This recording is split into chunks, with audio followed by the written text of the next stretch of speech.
big shout out to you for making it through the hectic holiday season.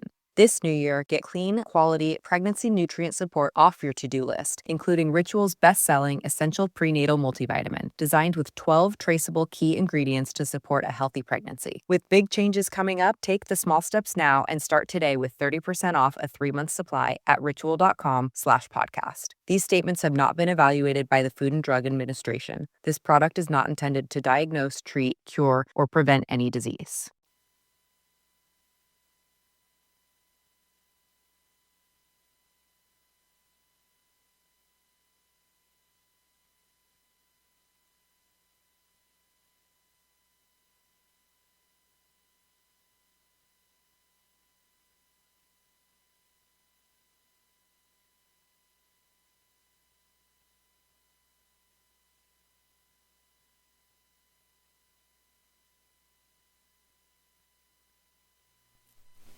In a world where insanity reigns supreme and safety pin manufacturers are running out of metal for the diapers of the leftists, it's comforting to know an ancient, fat, long-haired, bearded reprobate has your mind in mind. Ladies and gentlemen, boys and girls, children of all ages, broadcasting behind enemy lines in occupied California, and despite every attempt by the SHR Media Network to revoke his shameless contract, we return to the bloviating Zeppelin's Berserk Bobcat Saloon. I have come here to chew bubble gum and kick ass. And I'm all out of bubble.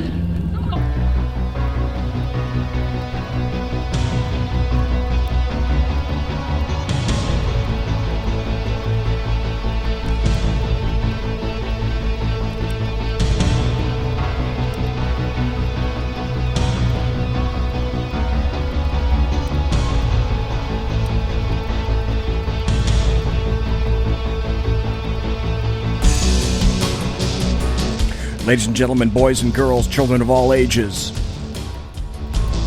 welcome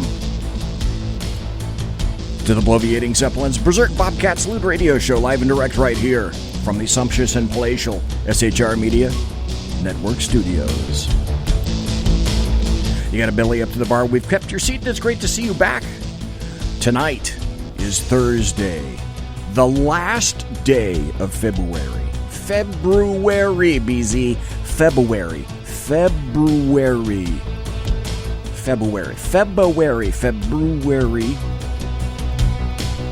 28th, the year of our Lord, 2019. Okay, I can say 2019.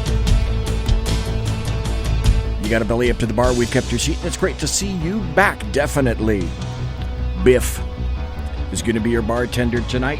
He pours with the best of them, and you can see that, in fact, the lava lamp is, in fact, lighted to my left, your right. Let's see, can you see it? Yes, there it is. Right there. Welcome again to all the listeners and viewers from the Redcon 1 Media Network, courtesy of Big Sarge. Appreciate it, Sarge. You can also listen and chat at shrmedia.com and watch on the SHR Media Facebook page and the SHR Media YouTube channel. I gotta tell you, we don't water our drinks just like we don't water our conversation. Politics, religion, crime, culture, economics, race, sex, science, law. We talk about it all right here at the saloon. The speech is free, but the booze is not. All that we ask is that you flush the toilet, jiggle the handle, and don't forget to tip your waitress. Again, I reiterate, thanks to all the people that are tuning in now, because I'm now broadcasting for the second night, and it's going to be continuous now, from the Redcon 1 Media, LLC, and thanks to the people that are already in the SHR chat. Looks like the Alaskan, Mary Brockman, Dave Miller, one viewer. And, if I go over here, click on another tab, and then refresh, I might be able to see if I'm nibbling away at the Redcon 1 Media Network. Well, there it is. Okay, and it says live. Great. Already 15 comments. Okay, so thanks to everybody at Redcon 1 for being there. Okay, I've got a story. I've got a million of them. but I've still got a story. All right, a long time ago in a galaxy far, far away, I met a guy at Freedom Fest, which is a gathering of libertarians that occurs every year in Las Vegas. Well, let's put it this way. For the past, 4 years right now, it's occurred in a couple of different venues in Las Vegas. But the Freedom Fest is a conglomeration of a whole bunch of basically libertarians. And these are people who believe in freedom above everything. Freedom, liberty, etc. Now, I refer to myself as a conservatarian. Conservatarium? No, that's where conservatives go to heal themselves. I refer to myself as a conservatarian. And I'm conservative. And I'm also a libertarian. Not big L, but little l.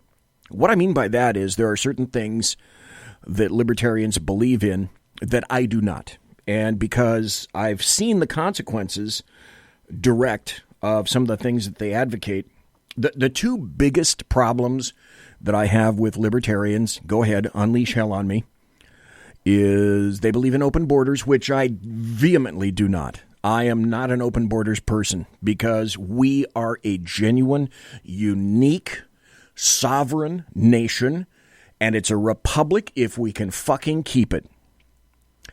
I'm beginning to wonder. And that's part and parcel of what the show is about. Redcon 1. Listeners, thanks for being here again. Thanks for your comments. I was a Republican. Well, let me go back with my story a little bit.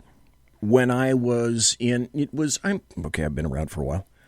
In the 60s, I was a registered Democrat. Imagine that. Young, stupid, college. I grew up and I went to the Haight-Ashbury in San Francisco. I knew where that was. I used to live in San Francisco for a while. I had friends on a corner, second-story walk-up with the curved windows at the corner of Haight and Ashbury. So I saw all about what that was like. And then a funny thing happened to me. I got a job. And that was I got a series of jobs. That was in the early 70s. And you know what, brothers and sisters? Once I started making a paycheck and having to pay taxes and beginning to understand what it was that paying taxes really meant, and how big a chunk those taxes took out of my paycheck, I began to pay a lot more attention to where my money went. Because I began to feel, oddly enough, I was taking umbrage at. Big shout out to you for making it through the hectic holiday season.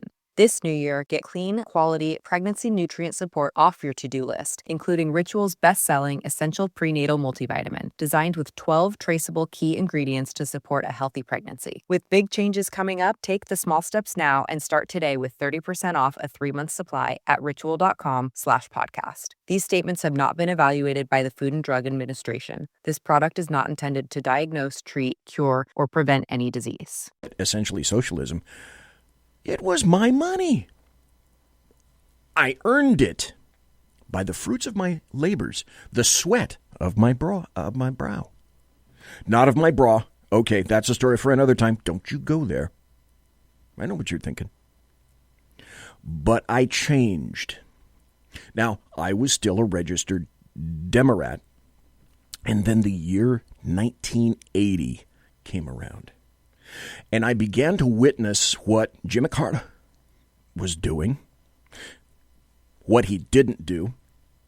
The two biggest things that I take, three maybe, that I take umbrage with Jimmy Carter were the Marielito boat lift, where he accepted Cuban criminals into southern Florida. Basically, Florida is about 90 miles away from Cuba. I expect most everybody knows that. And so Castro at the time decided that he was going to empty his jails and prisons and let those people get on the boats and, hey, comrade, sail north for the United States of America. About that time, I had already been in law enforcement. I wasn't really politically oriented. But then, after that, I watched Jimmy Carter give away the Panama Canal. Then I began to think tactically. I began to think, well, wait a minute. Hold on, that car wash. Didn't we build that? Wasn't it our labors that did that? Wasn't it our money that did that? To make shipping a lot easier, including shipping from the United States of America, because up to that point you had to go all the way down around South Africa and Cape Horn. And Lord knows if you're a big oil tanker, large ships, etc., that's not a pleasant place to be. Jimmy Carter just gave that crap away. And then, of course, when he had the failed attempt to get the American hostages back from Iran, which was essentially the creation of the Delta Force, and he cocked up that thing, I think at that point I was pretty much done with Democrats. So then I began to listen very closely to Ronald Reagan, who was elected essentially in a landslide. And it was President Reagan that made me want to go and re-register as a Republican. And I can never remember being prouder of my nation than listening to Ronald Reagan and listening to his speeches, etc., and I could go on and on and on. Well, as people are frequently want to say, the Republican Party left me. I didn't leave it. And so I ended up re-registering because I didn't still don't enjoy rhinos. You can make them out of any combination of words, rhinos, dinos, minos, etc.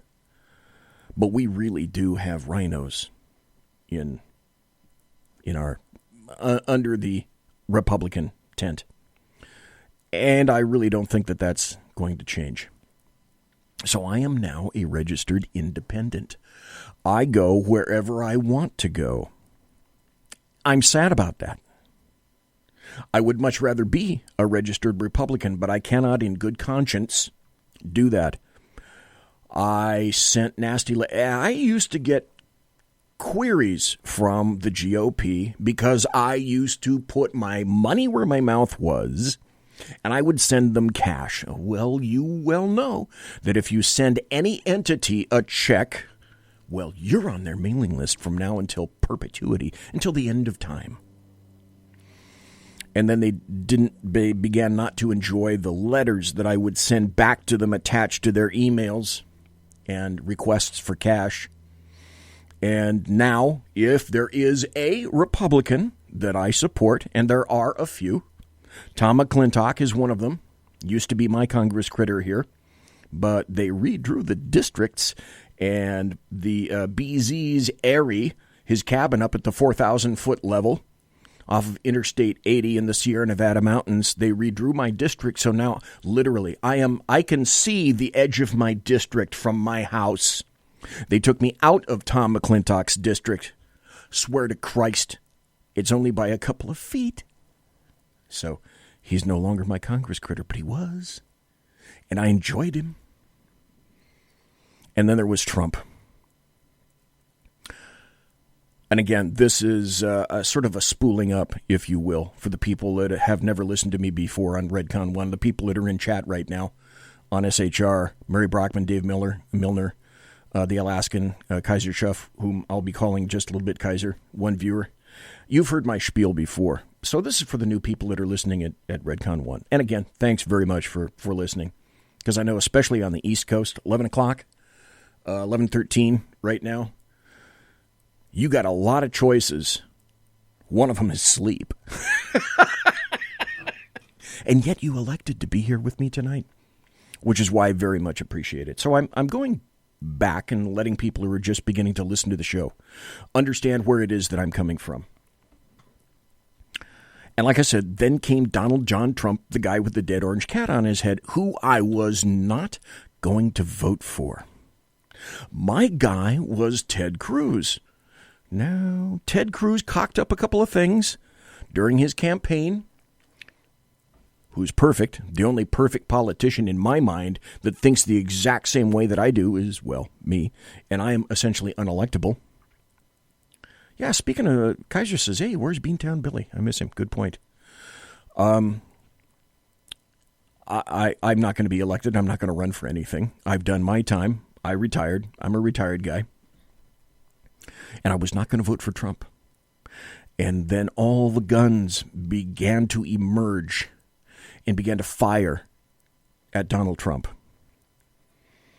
And the more that a massive series of unfair events were arrayed against him, and I began to realize that essentially everyone was against this guy. The leftists, the Democrats, the American media maggots, many, many, many Republicans, whom I came to not only just dislike, but I have to be honest, I despise. John McCain is dead. I couldn't care less. John McCain may have well changed his R to a D and been done with it. That's where he deserved to be. The same is true for Jeff Flake. Big shout out to you for making it through the hectic holiday season.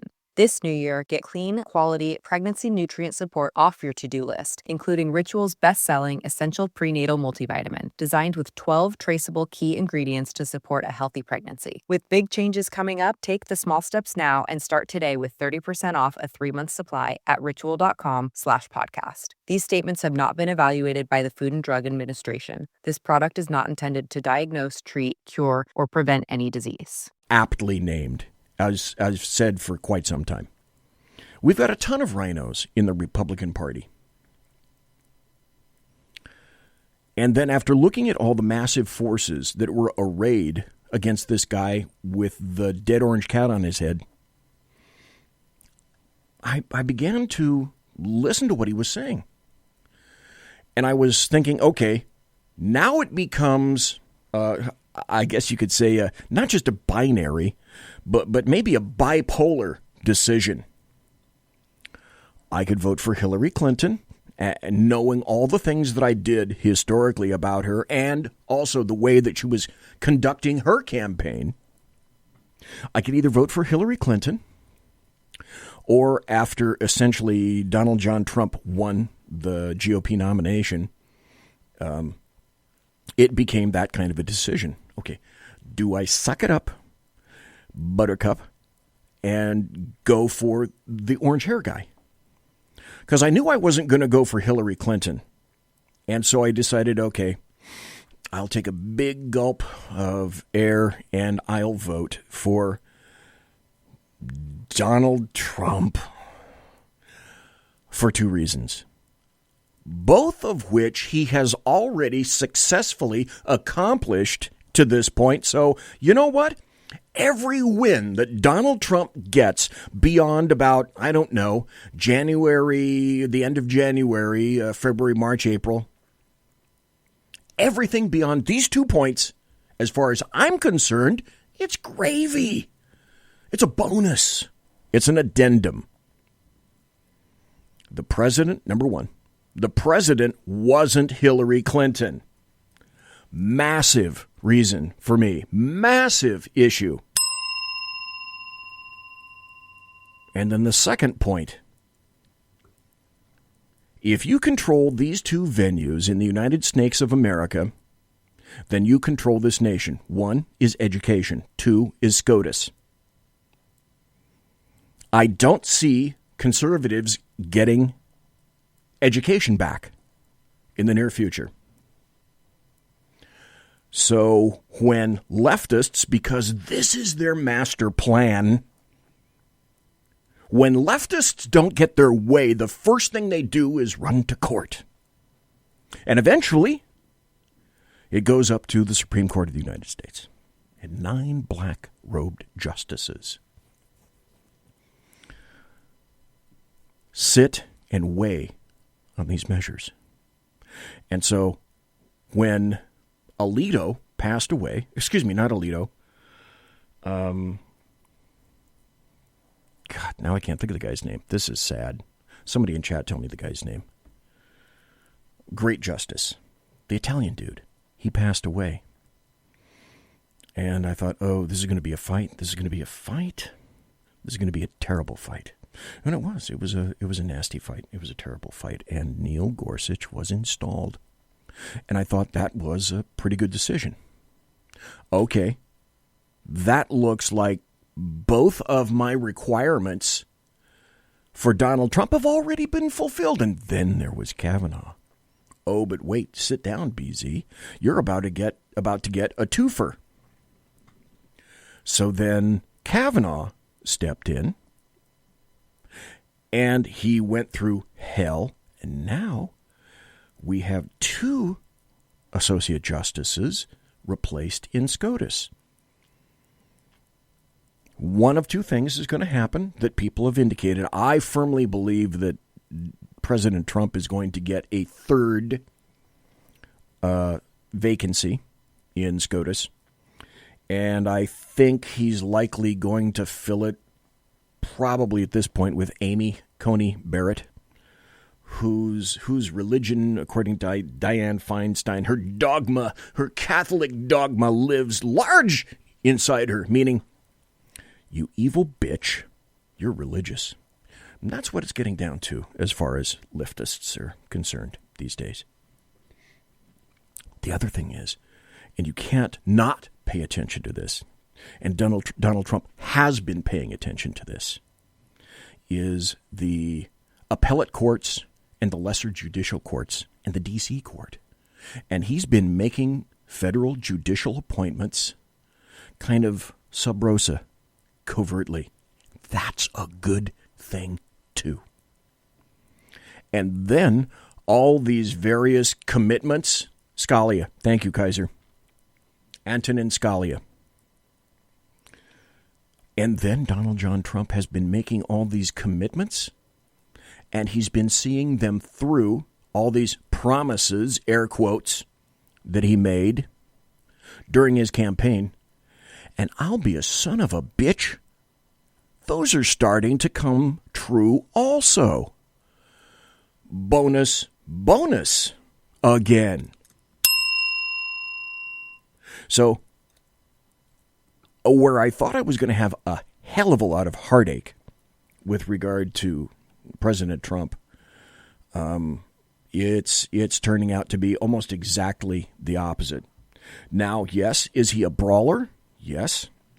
Is he rude? Yes. Can he be crude? Yes.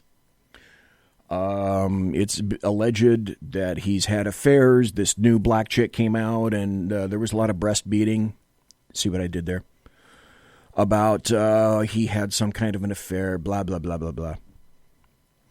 Well, I have to tell you quite frankly, I'm in, about 20 years ago, I was in Oregon, and I'm driving down this street which parallels I-5 in Oregon, and I am looking at a bar, and there's this little bar over on the east side of the street, and it says Dillegaff's. And it took me the longest time before I realized that that's purposely representative of my thoughts about some of the things about Donald John Trump. His affairs? Do I look like I give a fuck? And the answer is no. Again, this is late night talk show material. The kiddies should already have been put in bed. Hey, Iggy Mom, good to see you. So I changed. I became a supporter of Donald John Trump. And then when I looked again at the continuous onslaught, the likes of which I have never seen arrayed against any politician in my life.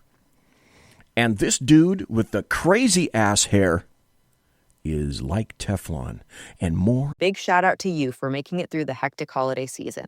This new year, get clean, quality, pregnancy nutrient support off your to-do list, including Ritual's best-selling Essential Prenatal Multivitamin, designed with 12 traceable key ingredients to support a healthy pregnancy. With big changes coming up, take the small steps now and start today with 30% off a 3-month supply at ritual.com/podcast. These statements have not been evaluated by the Food and Drug Administration. This product is not intended to diagnose, treat, cure, or prevent any disease. And more, it completely pisses off the American media maggots. And I've gotten to the point where, I don't know about you guys, people at Redcon 1, my guess is you are in the same boat. My guess is when you began to support Donald John Trump, see, I'm rambling. When you began to support Donald John Trump, I bet you lost friends. I did. I bet you lost acquaintances. I did. I bet you even lost some family members. You may have lost some family members along the way who really don't want to have anything to do with you anymore, and perhaps the feeling is similar. I have. Am I doing anything about that? No. Still a gaffe. So I am firmly ensconced, just to let the new Redcon 1 viewers and listeners know, I am firmly ensconced in the niche of, I'm over here on the right. Donald John Trump has made pretty much everybody fish or cut bait. You know by now who you are, and what you support. And I support this nation. I support its sovereignty. I served. Now, I didn't do military service. My service was in law enforcement. 41 years of service in law enforcement. I made a hell of a lot of sacrifices. I was shot at 4 times, returned a situation that I got into in another agency, and I ended up shooting, killing somebody. I went through hell, and at the Citizens, all sorts of venues made my life very uncomfortable for a very long time. And I went through the 5 stages of grief, as we all do. And after having that happened, like almost 40 years ago, I can and I mean this with the greatest amount of sincerity and the greatest amount of love to this person, fuck you. You're dead and I'm not. Anyway, that having been said, I am all about the United States of America, and I firmly believe Donald Trump is too. I believe firmly that he backs our military. I firmly believe that he backs our law enforcement officers. And I bet for the first time in a long time, a lot of the people that are on his protective detail for the Secret Service, they like this guy. And they really would lay down their lives for this guy, as I would lay down my life for this nation. Damn, I've gone 26 minutes and I haven't even called Kaiser yet because I'm off on a rant. Just to let the Redcon 1 folks know a little bit about me and my background.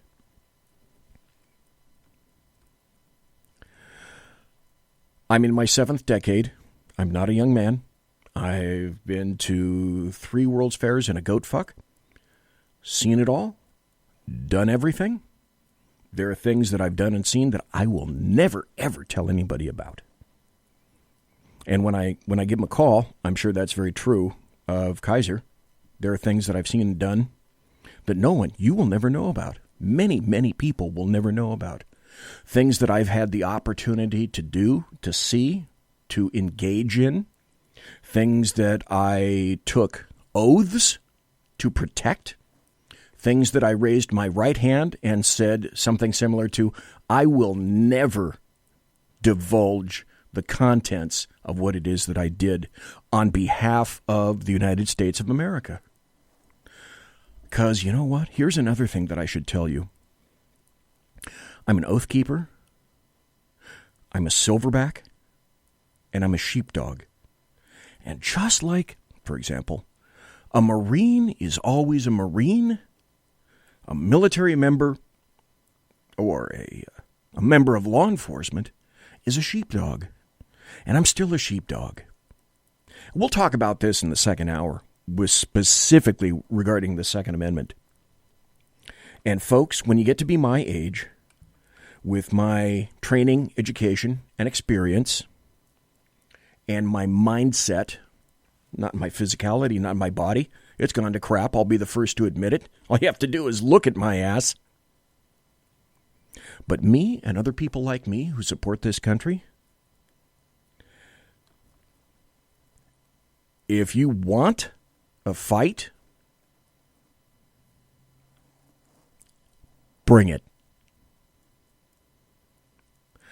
I have the kind of mindset that a 21-year-old or a 30-year-old or some millennial or Gen Zer doesn't have.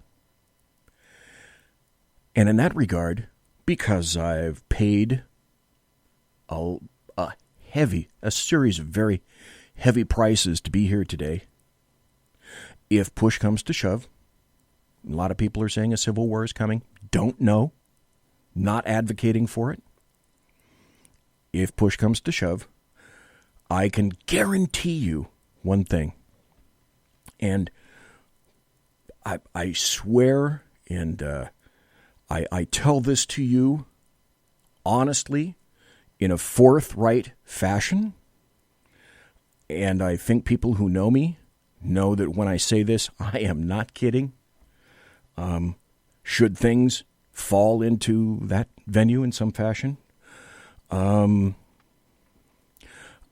going to cheat, and I am not going to play fair. Conservative media done right. You're listening to the SHR Media Network. Hey, this is Michael Wright. And I'm Shannon Wright. Join us for The Right Way with Shannon and Mike, Monday through Thursday from 7 to 9 a.m. right here on SHR Media.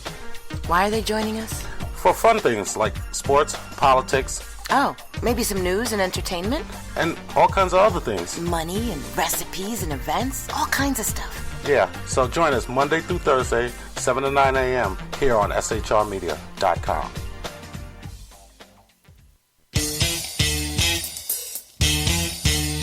From a public locker inside a dilapidated Long Island rail station comes a show designed to piss off liberals using truth, facts, and ridicule. The Lid Radio Show, featuring the conservative voice from the People's Republic of New York, the Lid himself, Jeff Dunitz. Tune in every Wednesday at 2 p.m. Eastern, 11 a.m. Pacific on the SHR Media Network. Go to shrmedia.com. At Lid Radio, we fight for the truth, justice, and a good kosher T-bone. If you don't listen, Hillary Clinton might sneak into your bedroom in her housecoat late at night and blame you for her election loss. It's the Lid Radio Show with Jeff Dunitz.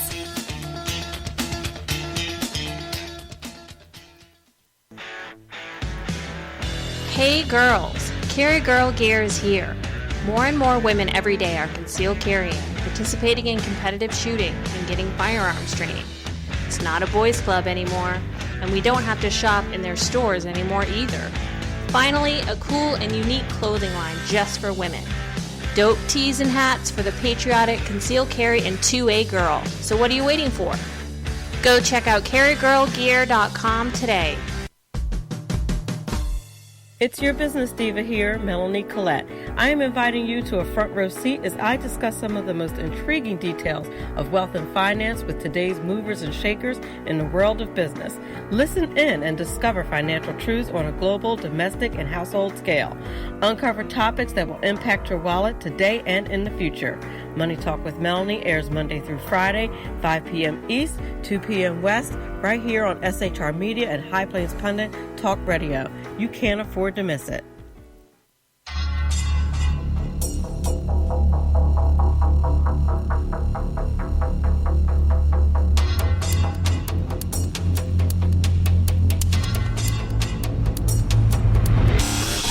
The new show on the SHR Media Network, Sackheads Against Tyranny.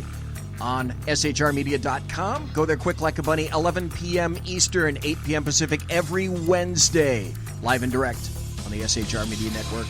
shrmedia.com. Be there.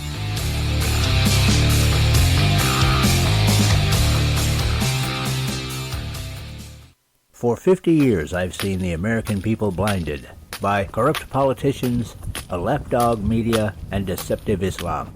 The one thing the elites fear is one man with a cane. I'm Dave Milner.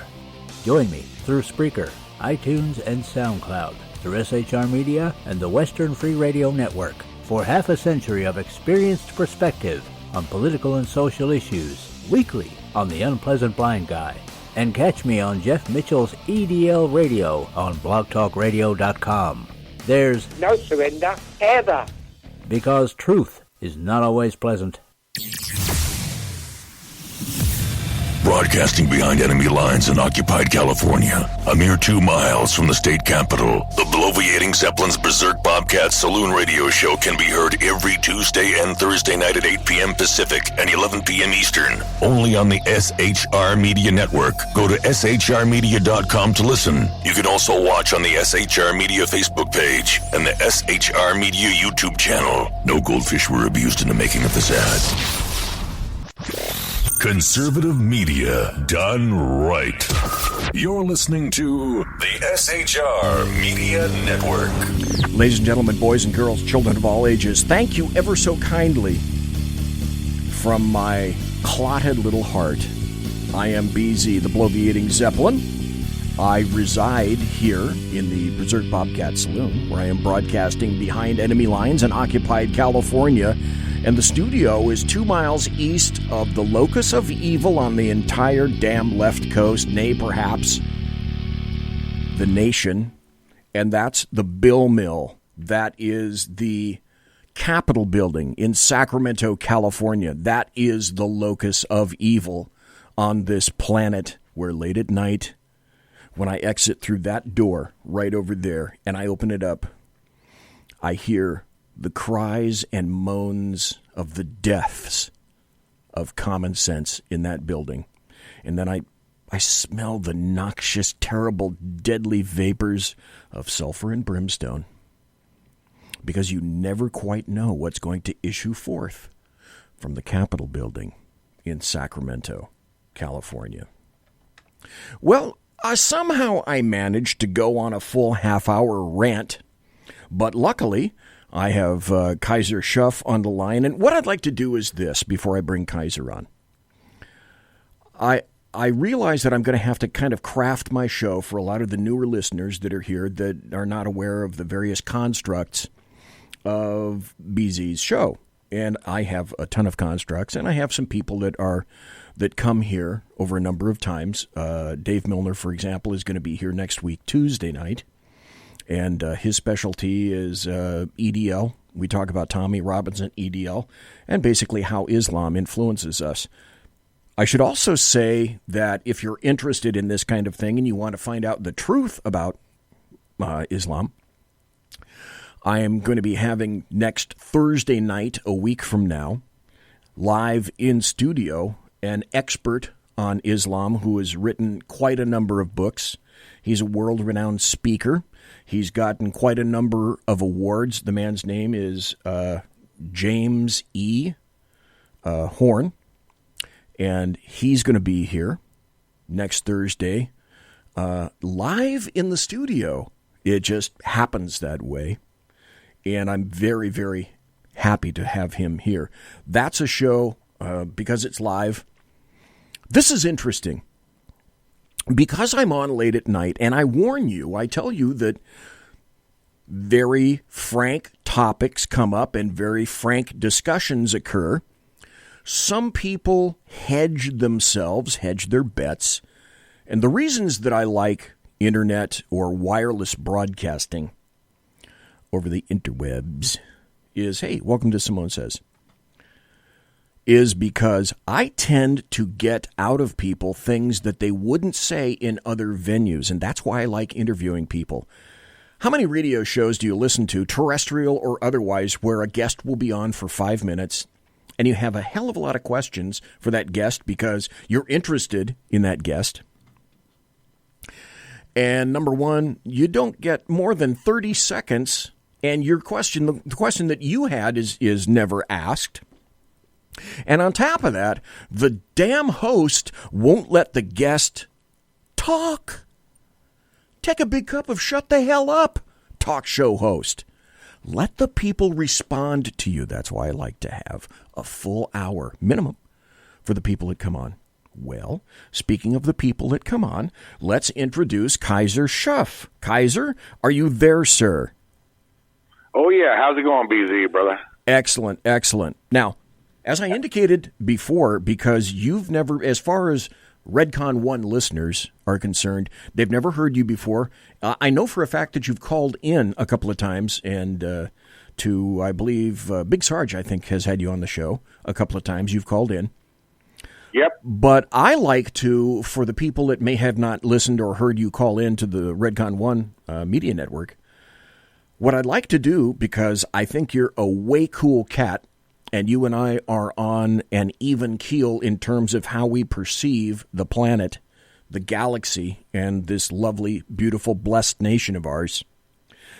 We see eye to eye on a ton of stuff, but because some people may not know who you are, your background, that kind of thing, and of course I'll let you vet as you see fit, and there are certain things I will not mention about you, but could you let people know a little bit about yourself, where you came from, what you've done, what you're doing now?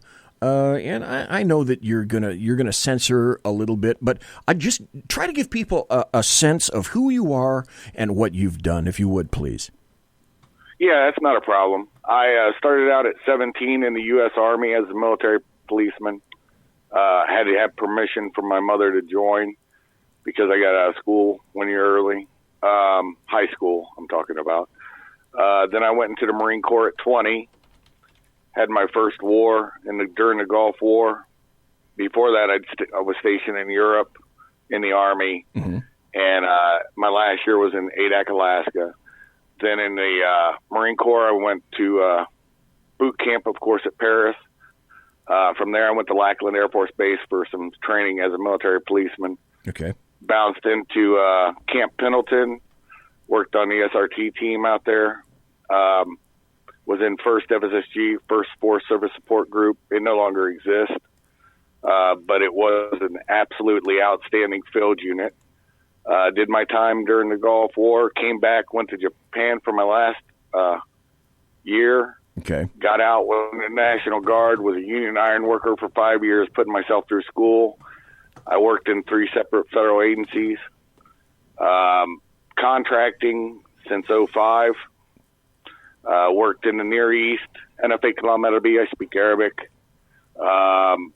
Spent 1/4 of my life in the Near East, and I'm 50 years old.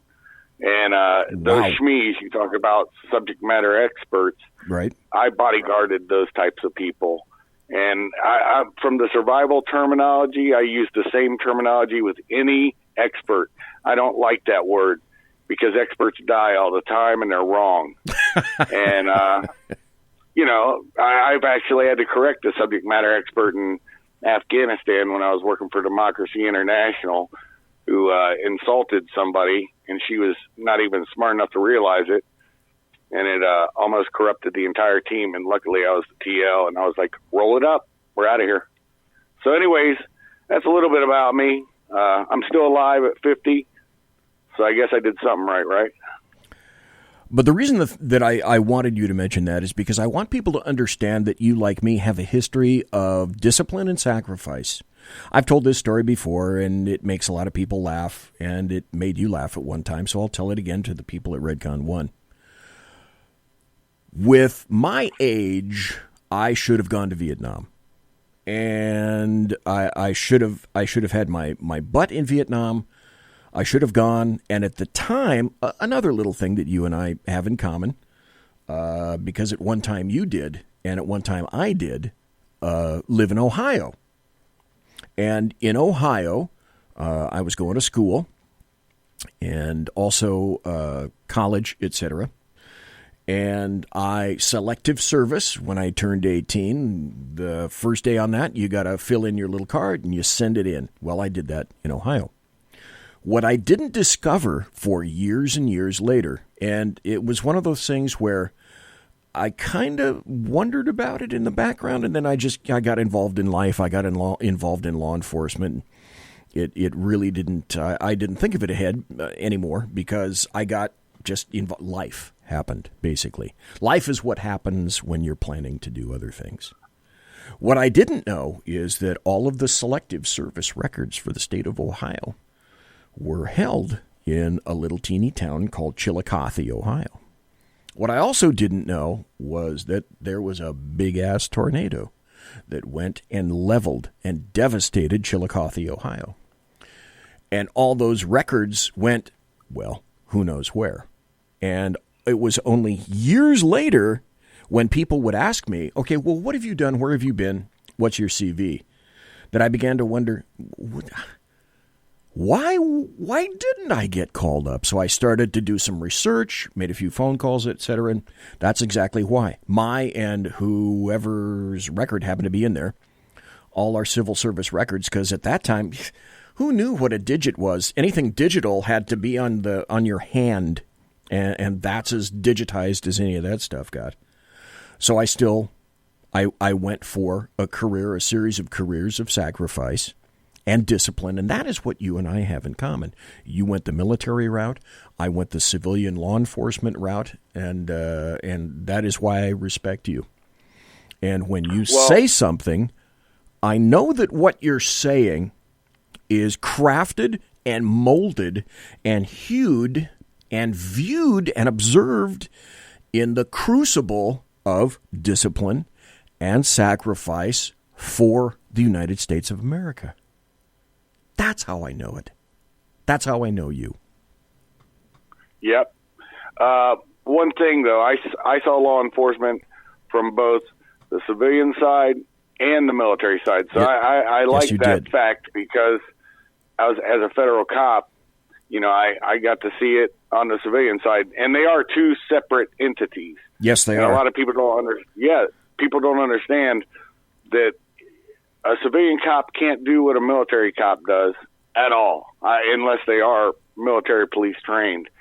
And everybody who's in the military, that's a policeman or a law enforcement officer, LEO, are not military police. You'll have people that are master at arms in the Navy and their security forces. Same with Air Force security forces.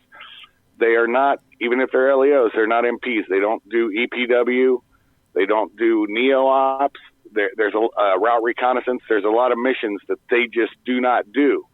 And a military policeman does do that. And we called ourselves combat cops both in the Army and Marine Corps because that's exactly what we were. And it proves itself out every time I cycle back to one of these shitholes.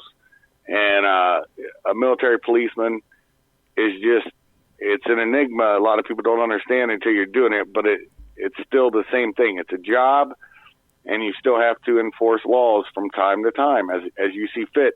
And one thing that's interesting that a lot of people don't understand, under the UCMJ, military policemen in time of war, let me be very clear on this, a deserter that's caught out of the out of his section or whatever, a military policeman, I used to have this debate with civilian cops a lot. I'd say, can you actually shoot somebody running away from a gunfight? And their answer is always to go, oh, yeah, if he was shooting at me, I can shoot at him. No, I'm talking about one of your brothers that's in the gunfight with you.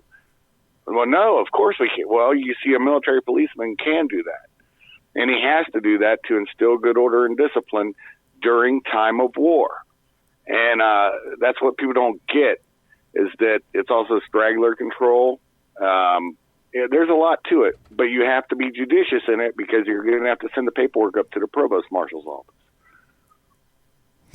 Iggy Mom in chat, this is very interesting. You just mentioned this, and I would not have thought about it. March 1st, on the East Coast, it is March 1st right now because it's 47 minutes after the magic witching hour of midnight.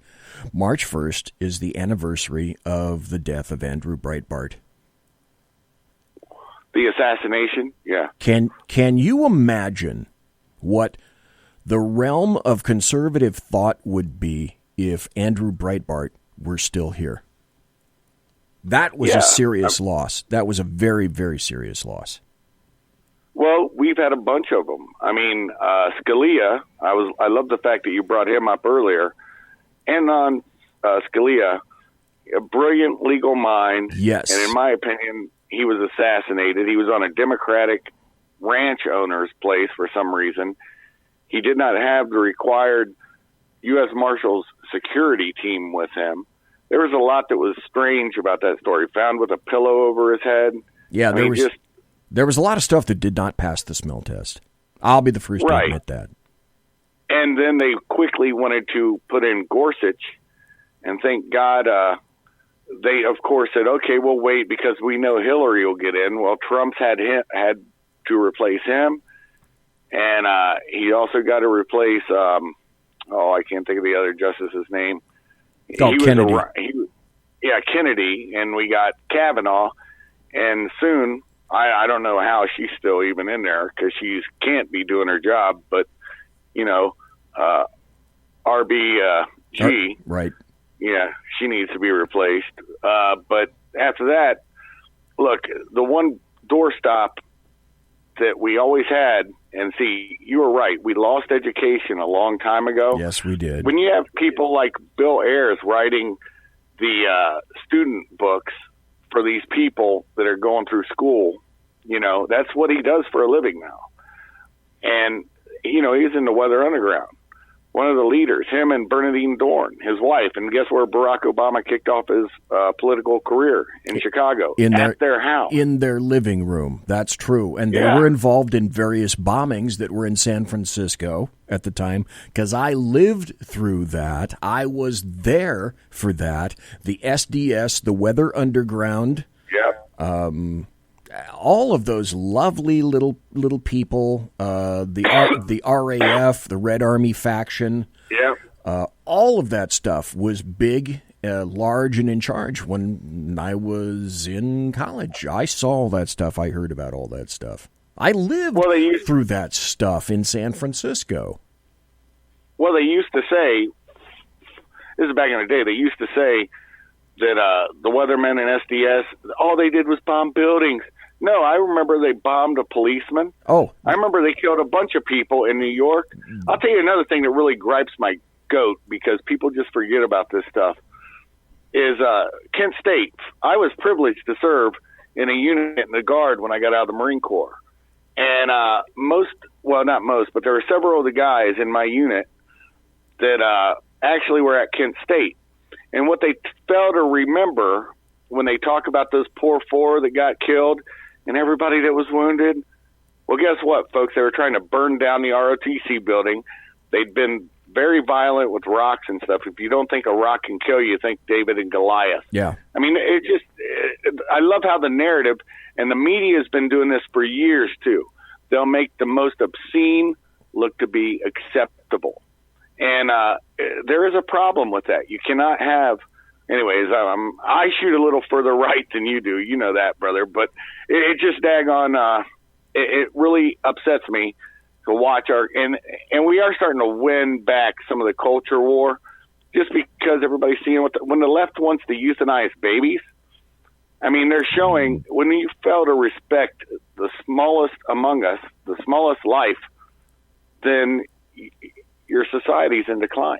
That's all I have to say on that, brother. No, that's very, very true. And the other thing about the SDS, the Weather Underground, and also the SLA, I failed to mention the SLA, the Symbionese Liberation Army, and Patty Hearst and Sin Q. Yep. It wasn't for lack of trying that people didn't die, that more people didn't die. I was in the San Francisco PD station that got firebombed. I saw the evidence of what that was like.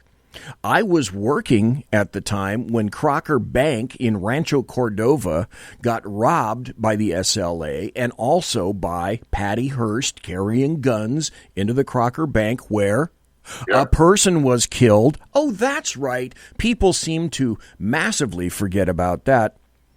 Yep. Those were the times, the tumultuous times that I experienced, and you and I both know, my brother, that shit is cyclical. Oh, it is. It keeps is. coming back around. It echoes back and forth. Look, the thing that gets me, you bringing that up trips my trigger on a couple things. Remember the woman from Helter Skelter, Charles Manson's group, Frome. Oh, yeah. Squeaky Frome. Frome. She took pot shots at President Ford. Yes. People forget that one. Reagan's assassin, Hinckley. People fail to remember that George Bush, the Bush family, and the Hinckleys had dinner together weekly.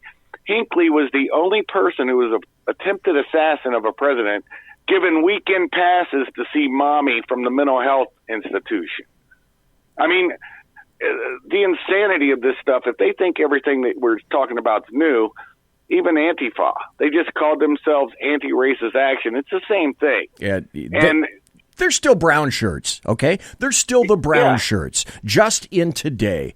But they, anti-fascist, talk about irony of that name. Holy Mother of God. And that's also part and parcel of what I term people. This is why I said, and then you also said, education is critical. Education is critical. We've lost a good portion of education. I can only hope that we get it back.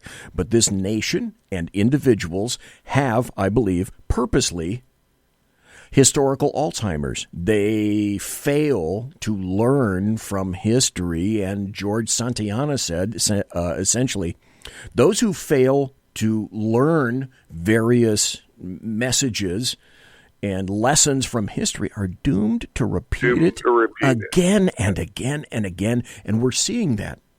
We're seeing that right now.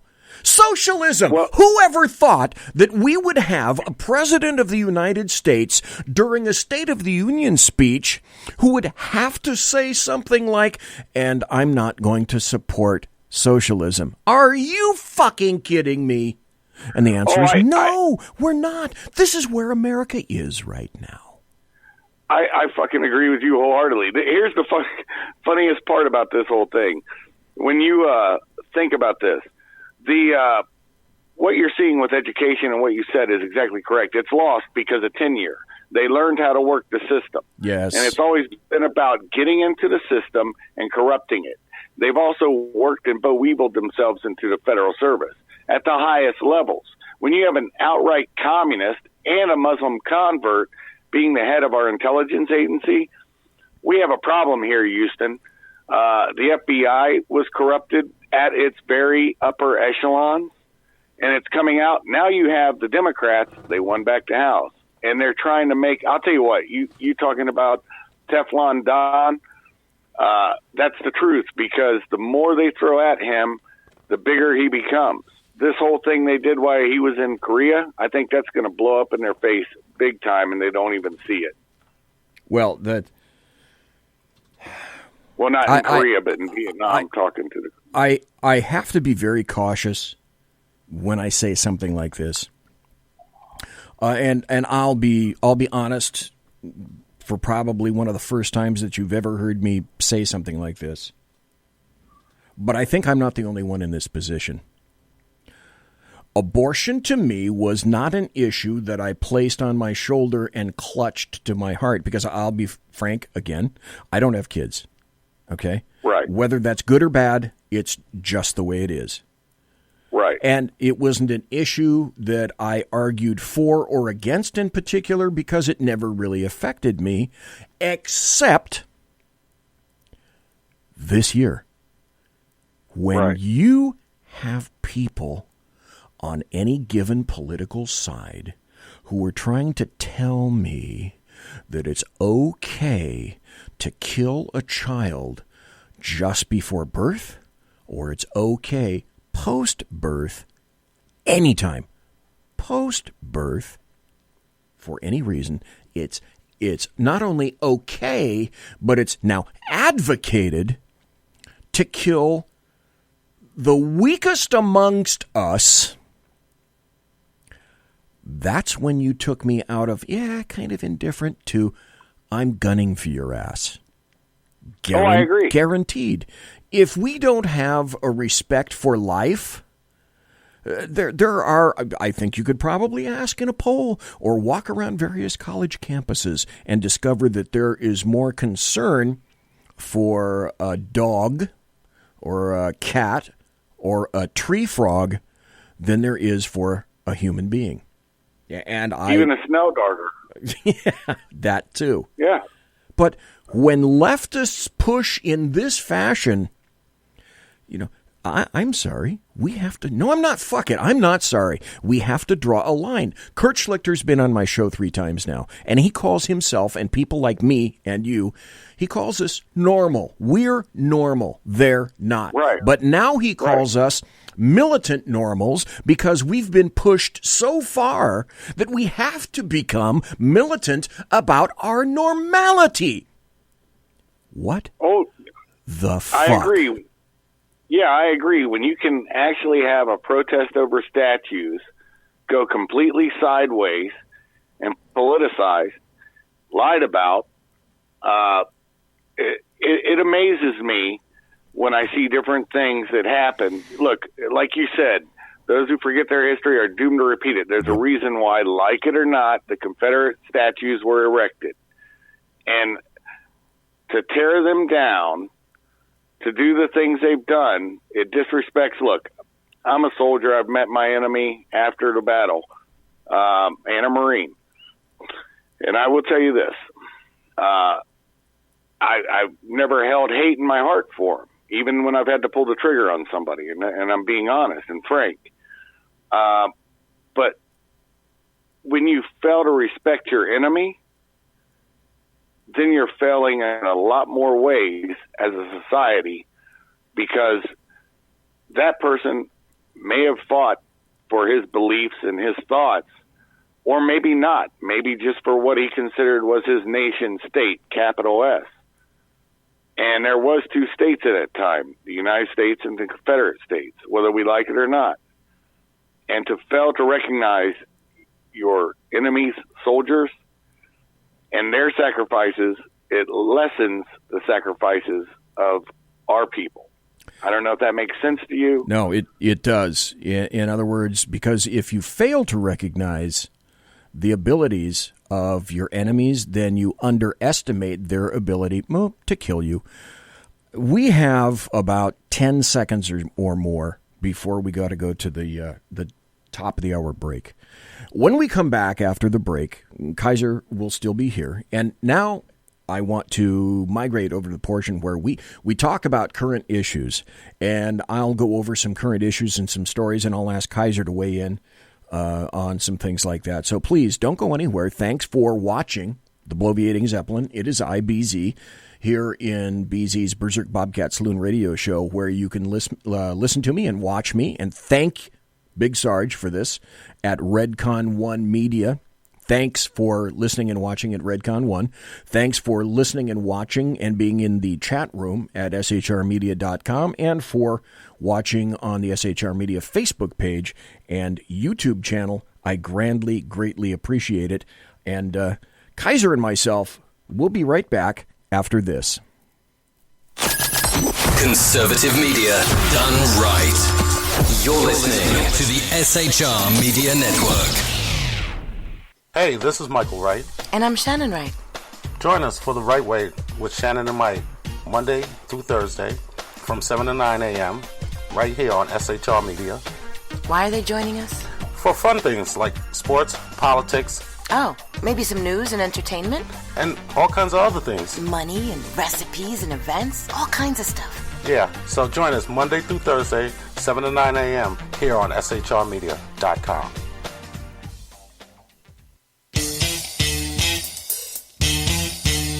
From a public locker inside a dilapidated Long Island rail station comes a show designed to piss off liberals using truth, facts, and ridicule. The Lid Radio Show, featuring the conservative voice from the People's Republic of New York, the Lid himself, Jeff Dunitz. Tune in every Wednesday at 2 p.m. Eastern, 11 a.m. Pacific on the SHR Media Network. Go to shrmedia.com. At Lid Radio, we fight for the truth, justice, and a good kosher T-bone. If you don't listen, Hillary Clinton might sneak into your bedroom in her housecoat late at night and blame you for her election loss. It's the Lid Radio Show with Jeff Dunitz.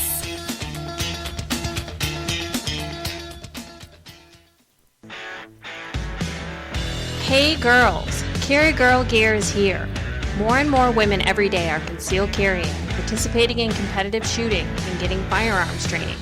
It's not a boys' club anymore, and we don't have to shop in their stores anymore either. Finally, a cool and unique clothing line just for women. Dope tees and hats for the patriotic concealed carry and 2A girl. So what are you waiting for? Go check out carrygirlgear.com today. It's your business diva here, Melanie Collette. I am inviting you to a front row seat as I discuss some of the most intriguing details of wealth and finance with today's movers and shakers in the world of business. Listen in and discover financial truths on a global, domestic, and household scale. Uncover topics that will impact your wallet today and in the future. Money Talk with Melanie airs Monday through Friday, 5 p.m. East, 2 p.m. West, right here on SHR Media and High Plains Pundit Talk Radio. You can't afford to miss it.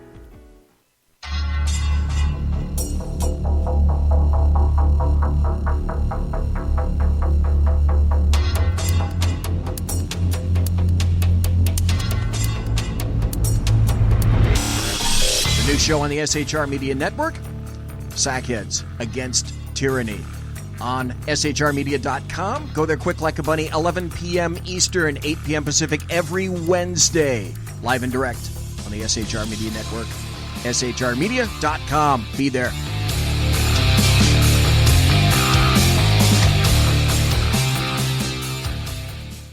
For 50 years, I've seen the American people blinded by corrupt politicians, a lapdog media, and deceptive Islam. The one thing the elites fear is one man with a cane. I'm Dave Milner. Join me through Spreaker, iTunes, and SoundCloud, through SHR Media and the Western Free Radio Network, for half a century of experienced perspective on political and social issues, weekly on The Unpleasant Blind Guy. And catch me on Jeff Mitchell's EDL Radio on blogtalkradio.com. There's no surrender, ever. Because truth is not always pleasant. Broadcasting behind enemy lines in occupied California, a mere 2 miles from the state capital, the bloviating Zeppelin's Berserk Bobcat Saloon radio show can be heard every Tuesday and Thursday night at 8 p.m. Pacific and 11 p.m. Eastern, only on the SHR Media Network. Go to shrmedia.com to listen. You can also watch on the SHR Media Facebook page and the SHR Media YouTube channel. No goldfish were abused in the making of this ad. Conservative media done right. You're listening to the SHR Media Network.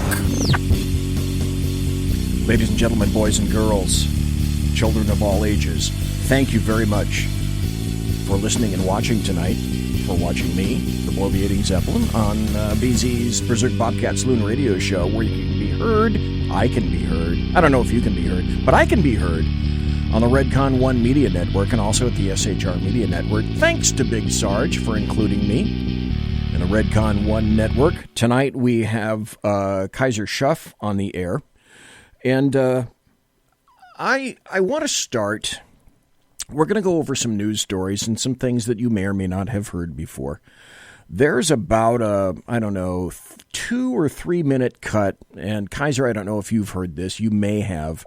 But the lovely and curvaceous Michael Cohen, liar, has been testifying in the House Oversight Committee for the past 3 days now. He was on again today and was on yesterday. And I don't know if you guys listen to Jim Jordan, representative, but the guy is sharp as a tack. And in this audio cut, I played it last night on Sackheads, but it deserves playing. It deserves a replay, especially for the people at Redcon 1 who may not have heard this. Jim Jordan tells you everything that you want to know in this audio cut about Michael Cohen, how he got there, and most importantly, why he's there right now and what this oversight committee really is all about. Here we go. Your first big hearing, your first announced witness, Michael Cohen. I want everyone in this room to think about this. The first announced witness for the 116th Congress is a guy who is going to prison in 2 months for lying to Congress. Mr. Chairman, your chairmanship will always be identified with this hearing. And we all need to understand what this is. This is the Michael Cohen hearing presented by Lanny Davis. That's right. Lanny Davis choreographed the whole darn thing. Yep. The Clintons' best friend, loyalist, operative, Lanny Davis put this all together. You know how we know? He told our staff. He told the committee staff. He said the hearing was his idea. He selected this committee. He had to talk Michael Cohen into coming. And most importantly, he had to persuade the chairman to actually have it. He told us it took 2 months to get that job done. But here we are. He talked him into it. This might be the first time someone convicted of lying to Congress has appeared again so quickly in front of Congress. Certainly, it's the first time a convicted perjurer has been brought back to be a star witness in a hearing. How sad is that? And there's a reason this is the first, because no other committee would do it. Rep from my state of Ohio. Think about this. With Mr. Cohen here, this committee, we got lots of lawyers on this committee. This committee is actually encouraging a witness to violate attorney-client privilege.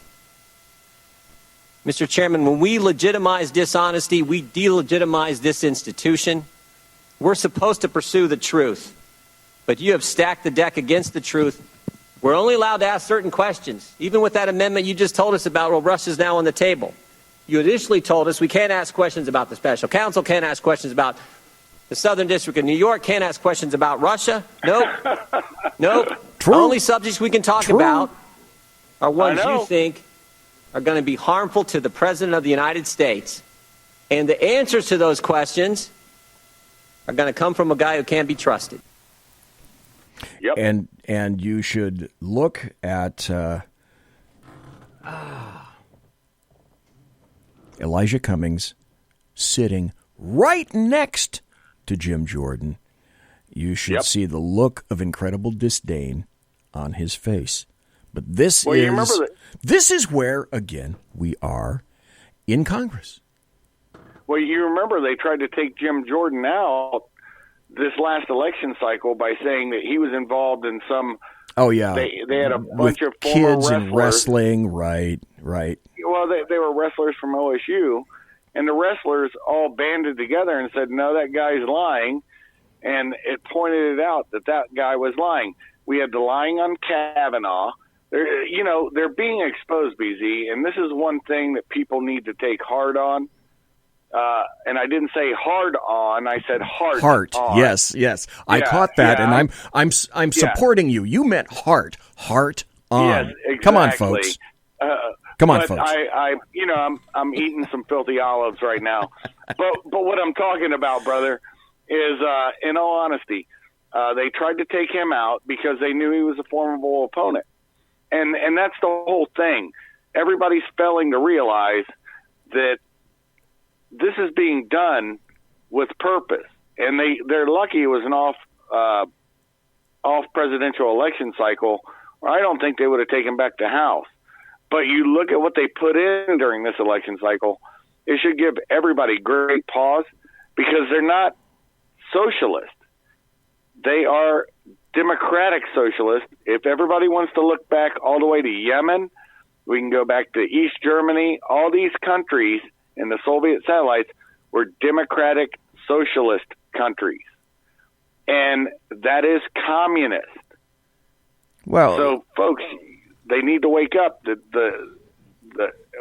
been duly elected. I can't take that away from them, but I do not know how they're absolutely getting fucking security clearances, because when I saw we had a Maoist and his husband in office, Muchel and Barry, Bathhouse Barry in office, that says something too, that how does he, just because he's elected, get access to a top secret security clearance?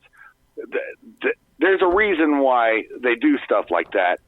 And those clearances, everybody who's ever held one, it's not that you happen to be a homosexual. Here's what it is. No. You may get blackmailed. Yes, it's about betrayal and blackmail, which is another reason that they go into your financials as well, because it's a way for people to be blackmailed. The honey trap, it isn't about homosexuality. It's also about, any kind of sexuality as well. That's an excellent point. Now, exactly. Even if you cheat on your wife, under the UCMJ and I was about to say the ORC, the Ohio Revised Code, which is Ohio's laws, but the USC, those are still on the books for that exact reason, that they can yank your clearance. It doesn't mean they're going to necessarily prosecute you, but they can end your job administratively by yanking your clearance. And it's the same thing when I was in Europe or anywhere near the wall, and I had a brush with an East German or a Russian, because you would have that where I was working. Oh, yeah. And you had to write a brush report. Yes, exactly. You had to write a brush report, or you were in big trouble if you didn't. They'll put you in prison over that shit. And what's his name? I'm going to mess up his name. He was an Indian guy. It's not illegal to screw a Russian or an East German girl. But what's illegal is not reporting it. Yes. And that guy that I can't think of it. I keep wanting to say Longfellow. It's not it. It's anyways. It was an Indian guy that started stooping Russians, and he was being blackmailed. This is back in the 80s. It was a big deal. Oh man, why can't I? Lone Tree. Oh, okay. Sergeant Lone Tree. Okay. Yeah, Lone Tree. And that was a big issue because of. He did compromise security because he was being blackmailed. He was a Marine at the Russian embassy. That's what it was. So this is all during that time. And people just fail to remember the rationale and reason why these rules are in place. Anyways, I'll shut up and let you talk, bro. I'm sorry about ranting. No, that's okay. But you hit my hot button. No, that's true. That's very true. And that's why that's why you're on tonight, because I want to hear what you have to say about these things. You happened to mention the FBI just before we went to the break. And I came across an article by Sebastian Gorka, who now has his own radio show on, I think it's called America First. Anyway, he wrote an article. Well, he's written a ton of books. And he wrote this article, which I think speaks to a lot of what people are thinking. Well, that would be especially true of Sackheads Clint these days. But once you hear the headline, because I'm going to read the whole article, it's not all that long, but I want to hear what you think about that when I finish here, Kaiser Shuff. We're talking, folks, to Kaiser Shuff. Done a lot of time in the military, done a lot of great things for the United States. Discipline, sacrifice, a lot of stuff that we have in common. Anyway, this article is entitled "The FBI Has Become Too Dangerous" by Sebastian Gorka. You know, if you're not the First Lady, being alone in the Oval Office with the President of the United States is a rare occurrence. Even visiting heads of state will be accompanied by an interpreter or an official note-taker when they meet privately with the most powerful man in the world.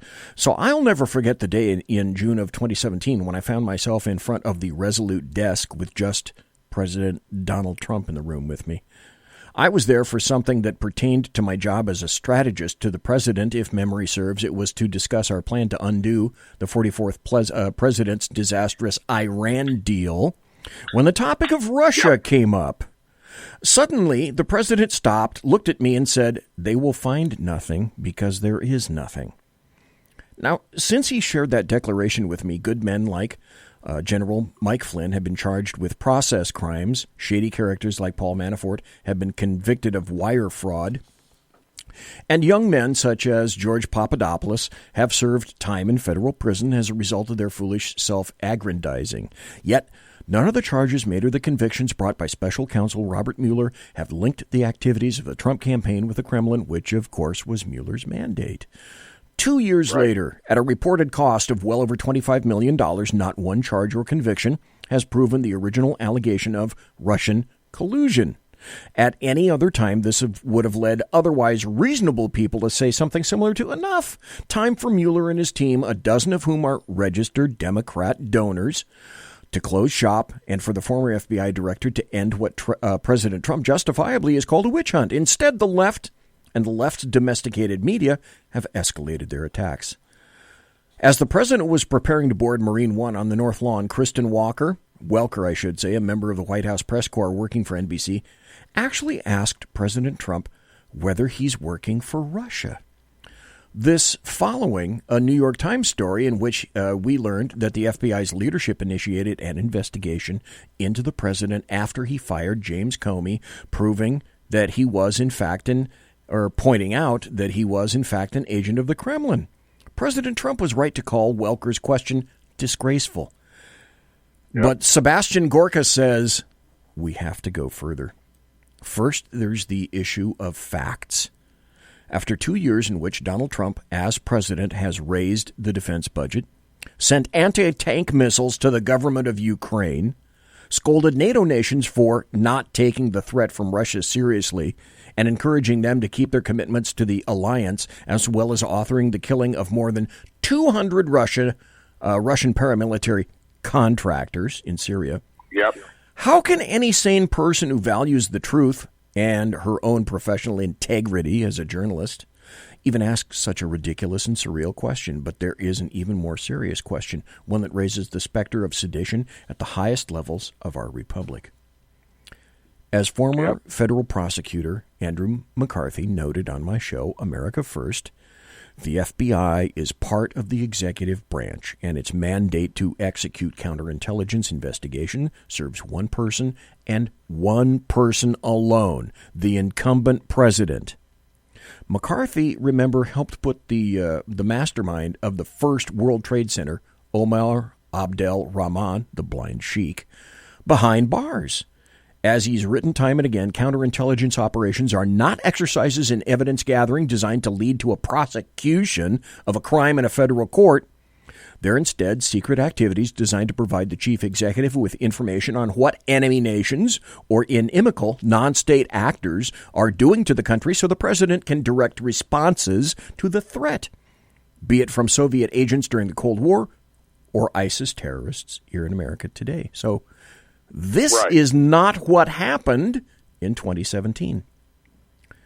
Instead, a rogue FBI decided unilaterally to investigate the newly elected president in order to undermine him rather than serve the elected official who bears ultimate responsibility for the safety of all Americans. Never before in our history has this happened. Yep. The FBI has had problems since the days of J. Edgar Hoover, but never has the 7th floor of FBI headquarters decided by itself to launch a clandestine operation to target a newly elected president under the cover of working for an alien power simply because they wanted political revenge for their candidate losing an election. Yet this is exactly what happened. Instead of being horrified, the establishment perpetuates the outre assertions day in and day out to further weaken the president. So what is to be done? Given the last 2 years of continued assaults against President Trump by Mueller and Obama holdovers like Deputy Attorney General Rod Rosenstein, the confirmation of a new Attorney General might not be enough. There may be one solution that preserves the patriotic agents who are protecting the nation while helping drain the Beltway swamp. Listen to this. Just as President Trump, Kaiser Shuff, had to actually say out loud, "My presidency will do its very level best to make sure that we don't have socialism in America." That's a stultifying statement, but that's the state of the art of politics in D.C. in 2019. Right.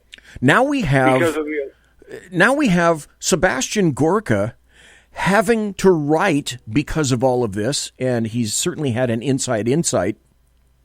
Now he's saying in an article, dissolve the FBI, fire all the senior political operators still in the Hoover building, and make the 56 FBI field offices across the nation where the real agents work, the Counterterrorism, Counterintelligence, and Criminal Investigation Division of the Department of Homeland Security, This way we may prevent another palace coup. He's exactly right. SG. What? It's amazing that you're reading that, because he also stated this a while back. I'm not going to get into the minutia of it, but I'm going to sum it up real quickly. Sebastian Gorka nailed it. Look, everybody wants to know what the deep state is. Q, first off, is a psyop. I'm telling you right now, it's been a psyop for a long time. So all you Q people that are in there thinking Q is the real deal, it's been co-opted for about a year now.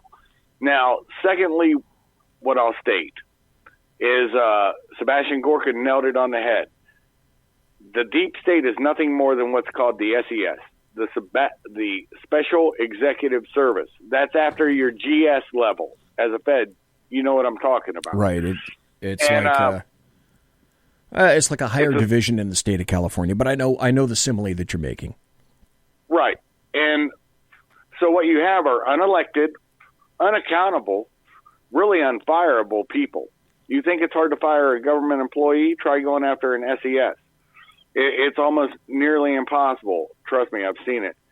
And the interesting thing is, he went into a meeting and he says, this is what the president wants to do with this. And they're like, well, that's nice. That's what the president wants to do. We've been here going on 30 years now. And this is what we're doing. And this is why. And it's nice that he wants to do it this way, but we're going to continue to do it this way because this is the way it needs to be done. See, that's how they undercut any president that comes in. That's exactly correct, because as far as they're concerned, their thinking is, we've been here before, we've been here during and after he's gone, we'll be here again, and therefore we know how to handle this stuff best. Screw these guys. Exactly, but it's that expert term again. They're the experts. Look, there's a reason why I have a hard-on for experts. I'm an expert in certain things, but I don't say that because I'm not. I'm no one. I just am able to still be alive, and I've never lost a client or anybody else I've worked with. And this really frosted my testicles over this shit because, excuse me, my tongue's getting a little freer. After I heard the pop of the can, yeah, I can understand that. Yeah, I just popped one, brother. What I will say is it really irritates me that they have the unmitigated gall. What President Trump could have done, because he went past 30 days.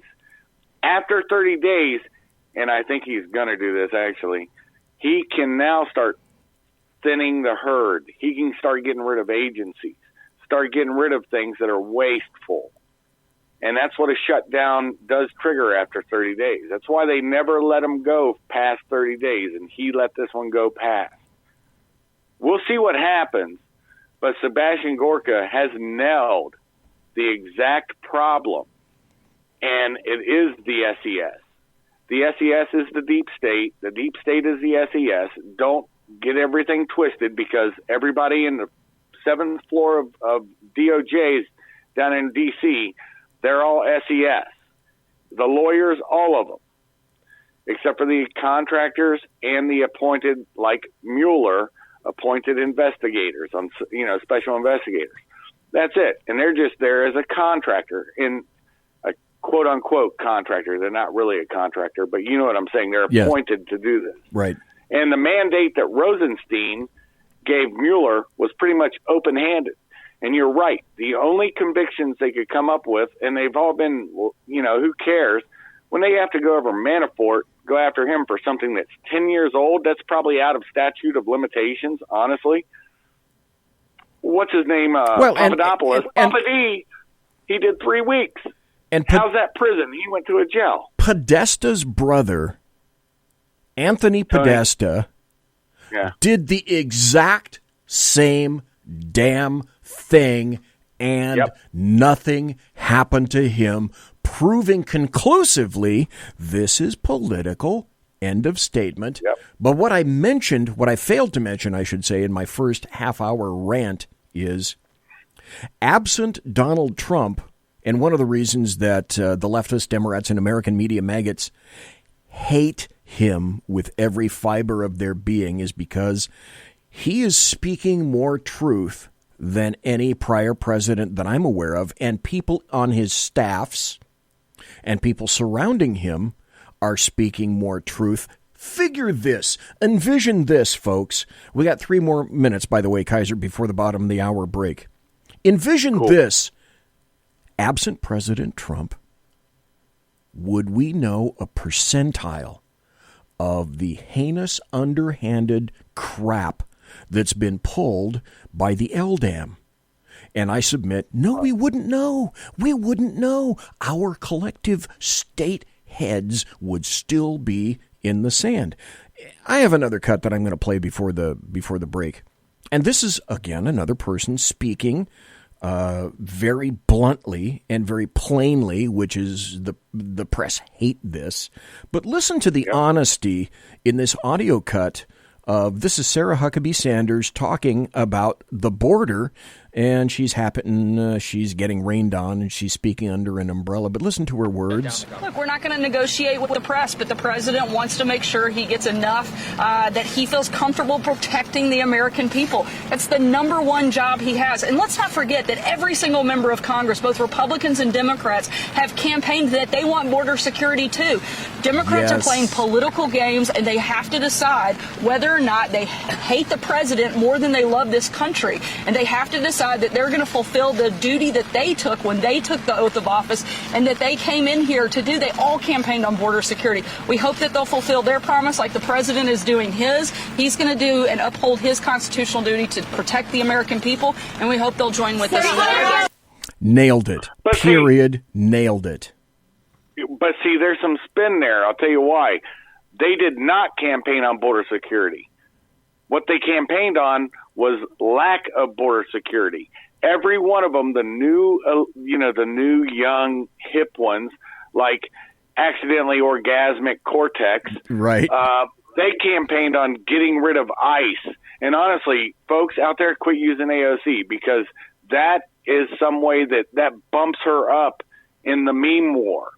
You have to stop giving that person all this credit, because I'm telling you, when you start falling into their things, like I said, she looks, her bug eyes prove that if she has an orgasm, it's accidental, and it really does affect her cortex. So just start calling her accidentally orgasmic cortex. She's just an idiot, and yet she's. Did you see her cutting the veggies? I know I'm drifting on this. No, that's but okay. Cutting the veggies. Yeah, cutting the veggies. I played that last night. Okay, yeah, I saw that. That's right. I forgot about that, brother. So we're rehashing. I'm sorry, but we're on a different network, so we can handle this. That's right. We can. But they were cutting the daggone whatever it was she was cutting. You couldn't even tell really what she was doing. It looked like she was dumping it after she cut it too. It wasn't even like she was processing it to eat it, but lecturing us about how you have to have veganism and how you should not have babies because babies, they're a drain on the poor planet. Yeah, they destroy it. Yep. Okay, so folks. Anyways, that's my 2 cents. Folks, we're going to come back. We're talking to Kaiser Shuff. And Kaiser, quick question before we go away for the break. Can you hang around for the end of the show?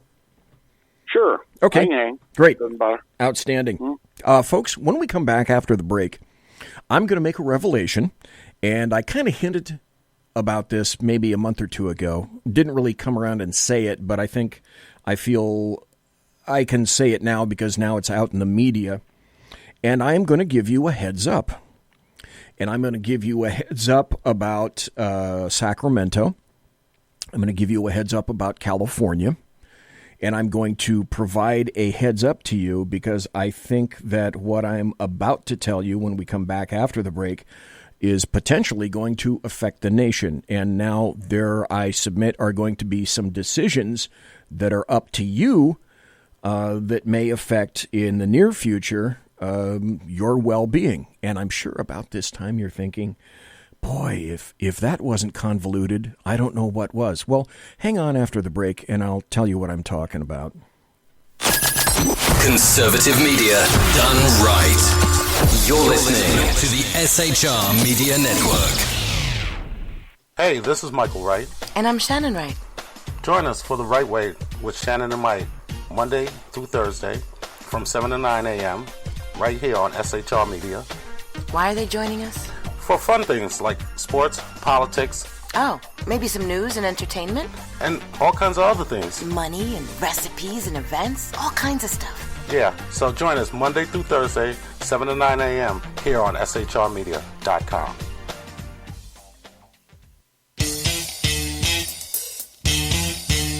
From a public locker inside a dilapidated Long Island rail station comes a show designed to piss off liberals using truth, facts, and ridicule. The Lid Radio Show, featuring the conservative voice from the People's Republic of New York, the Lid himself, Jeff Dunitz. Tune in every Wednesday at 2 p.m. Eastern, 11 a.m. Pacific on the SHR Media Network. Go to shrmedia.com. At Lid Radio, we fight for the truth, justice, and a good kosher T-bone. If you don't listen, Hillary Clinton might sneak into your bedroom in her housecoat late at night and blame you for her election loss. It's the Lid Radio Show with Jeff Dunitz.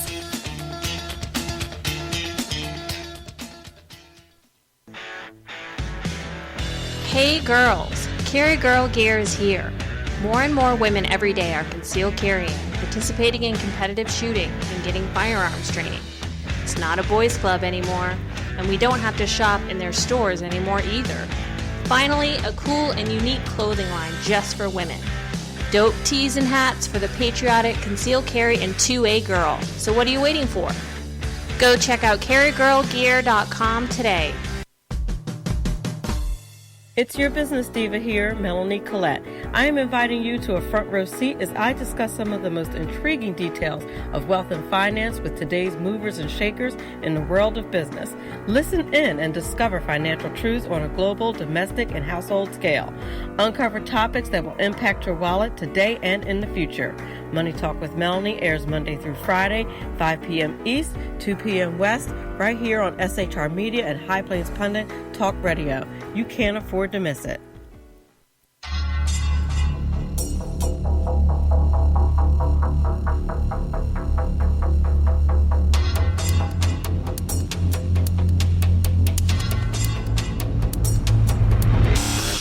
The new show on the SHR Media Network, Sackheads Against Tyranny. On shrmedia.com. Go there quick like a bunny, 11 p.m. Eastern, 8 p.m. Pacific every Wednesday. Live and direct on the SHR Media Network. shrmedia.com. Be there.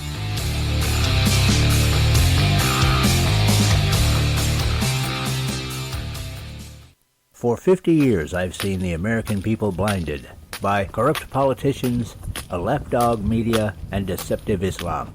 The one thing the elites fear is one man with a cane. I'm Dave Milner.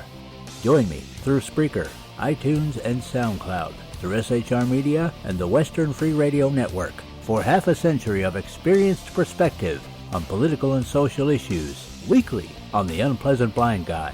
And catch me on Jeff Mitchell's EDL Radio on blogtalkradio.com. There's no surrender, ever. Because truth is not always pleasant. Broadcasting behind enemy lines in occupied California, a mere 2 miles from the state capitol, the bloviating Zeppelin's Berserk Bobcat Saloon radio show can be heard every Tuesday and Thursday night at 8 p.m. Pacific and 11 p.m. Eastern, only on the SHR Media Network. Go to shrmedia.com to listen. You can also watch on the SHR Media Facebook page and the SHR Media YouTube channel. No goldfish were abused in the making of this ad. Conservative media done right.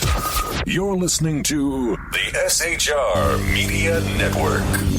Ladies and gentlemen, boys and girls, children of all ages, it's the final 25 minutes of the bloviating Zeppelin's Berserk Bobcat Saloon radio show, live and direct from the SHR Media studios, and also simulcasting on Redcon 1 Media. Big Sarge's Redcon 1 Media. Thanks for listening there. Thanks for listening to me, and especially most of the people on Redcon 1 Not too many folks that I'm aware of, although I could be seriously wrong. On the West Coast, most of you folks are on the East Coast, and it's only 37 minutes after midnight, so if you're still hanging around, God bless you. Thank you very much. You are always welcome and always invited here in the saloon. I'd tell one, tell all your friends. Thank you ever so kindly. Bless.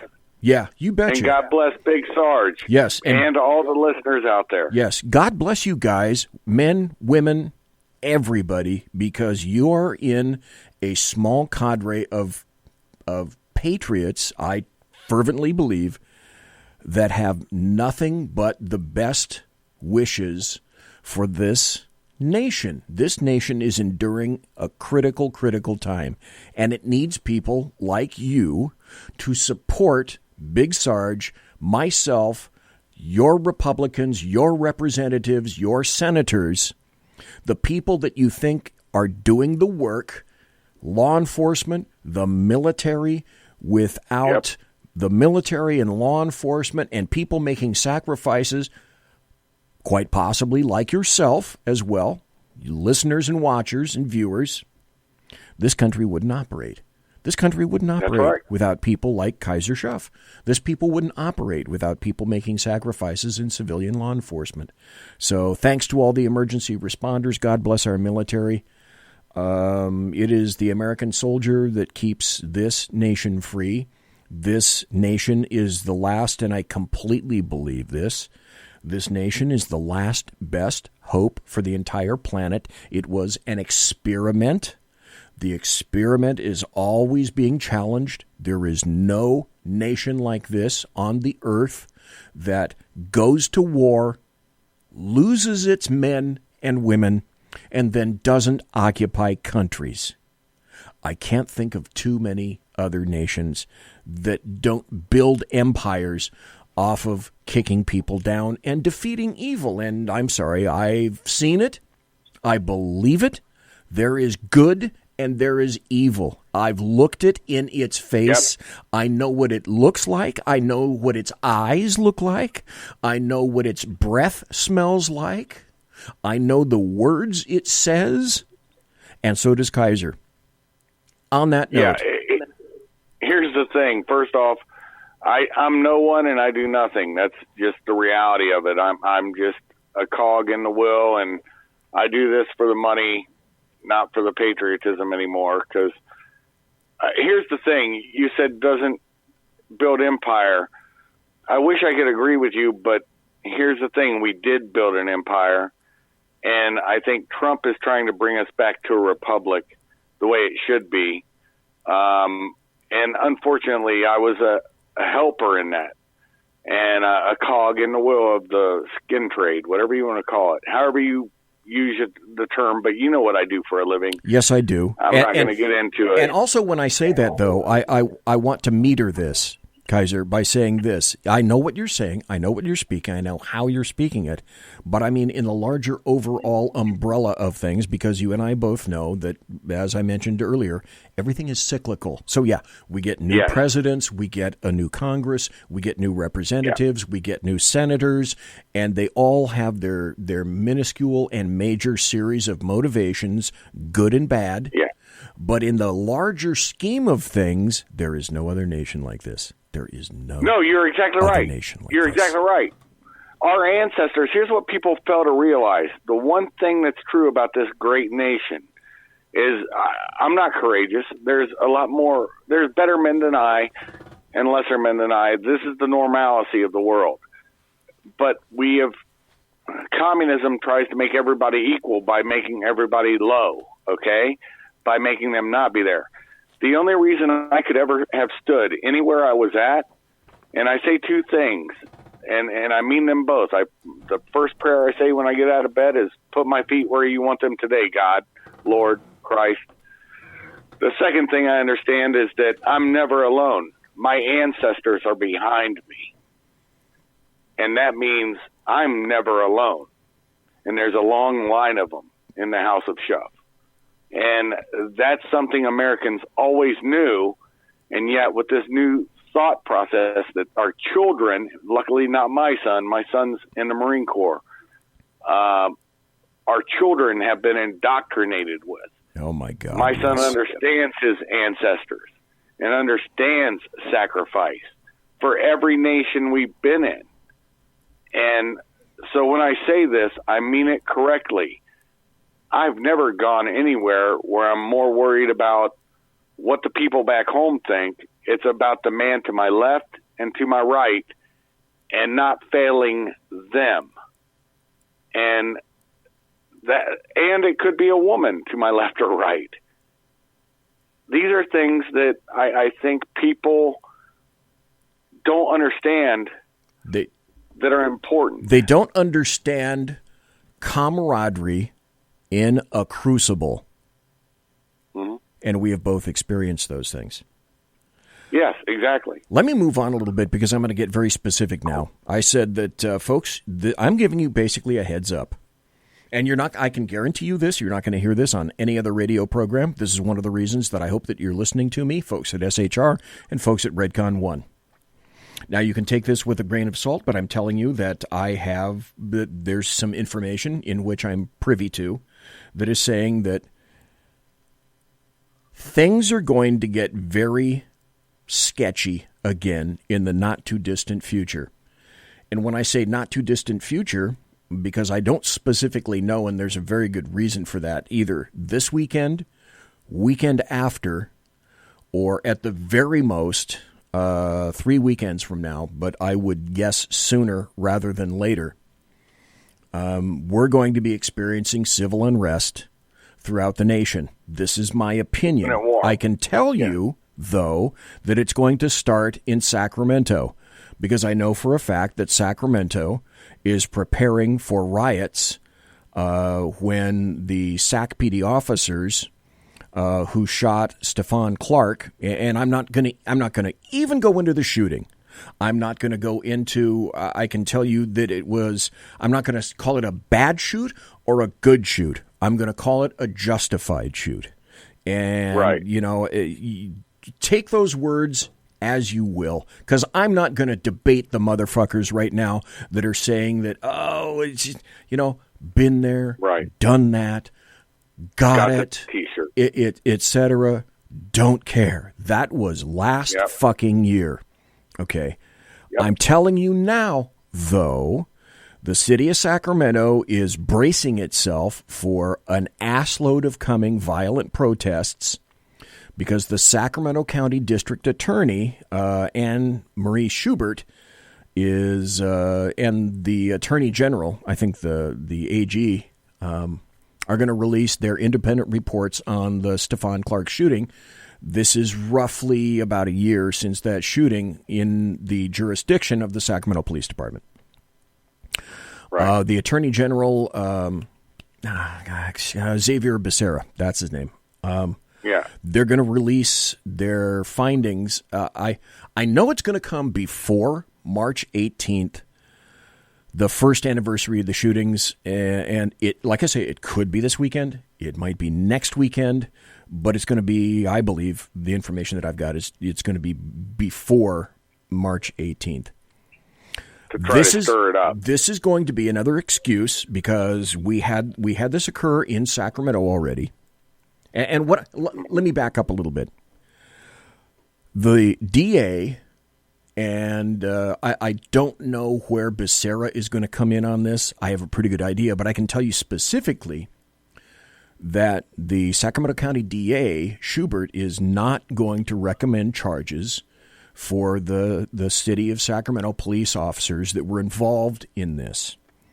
And I believe that BLM and Antifa, et cetera, et cetera, et cetera, 2 people can keep a secret if one is dead, blah, blah, blah, blah, blah.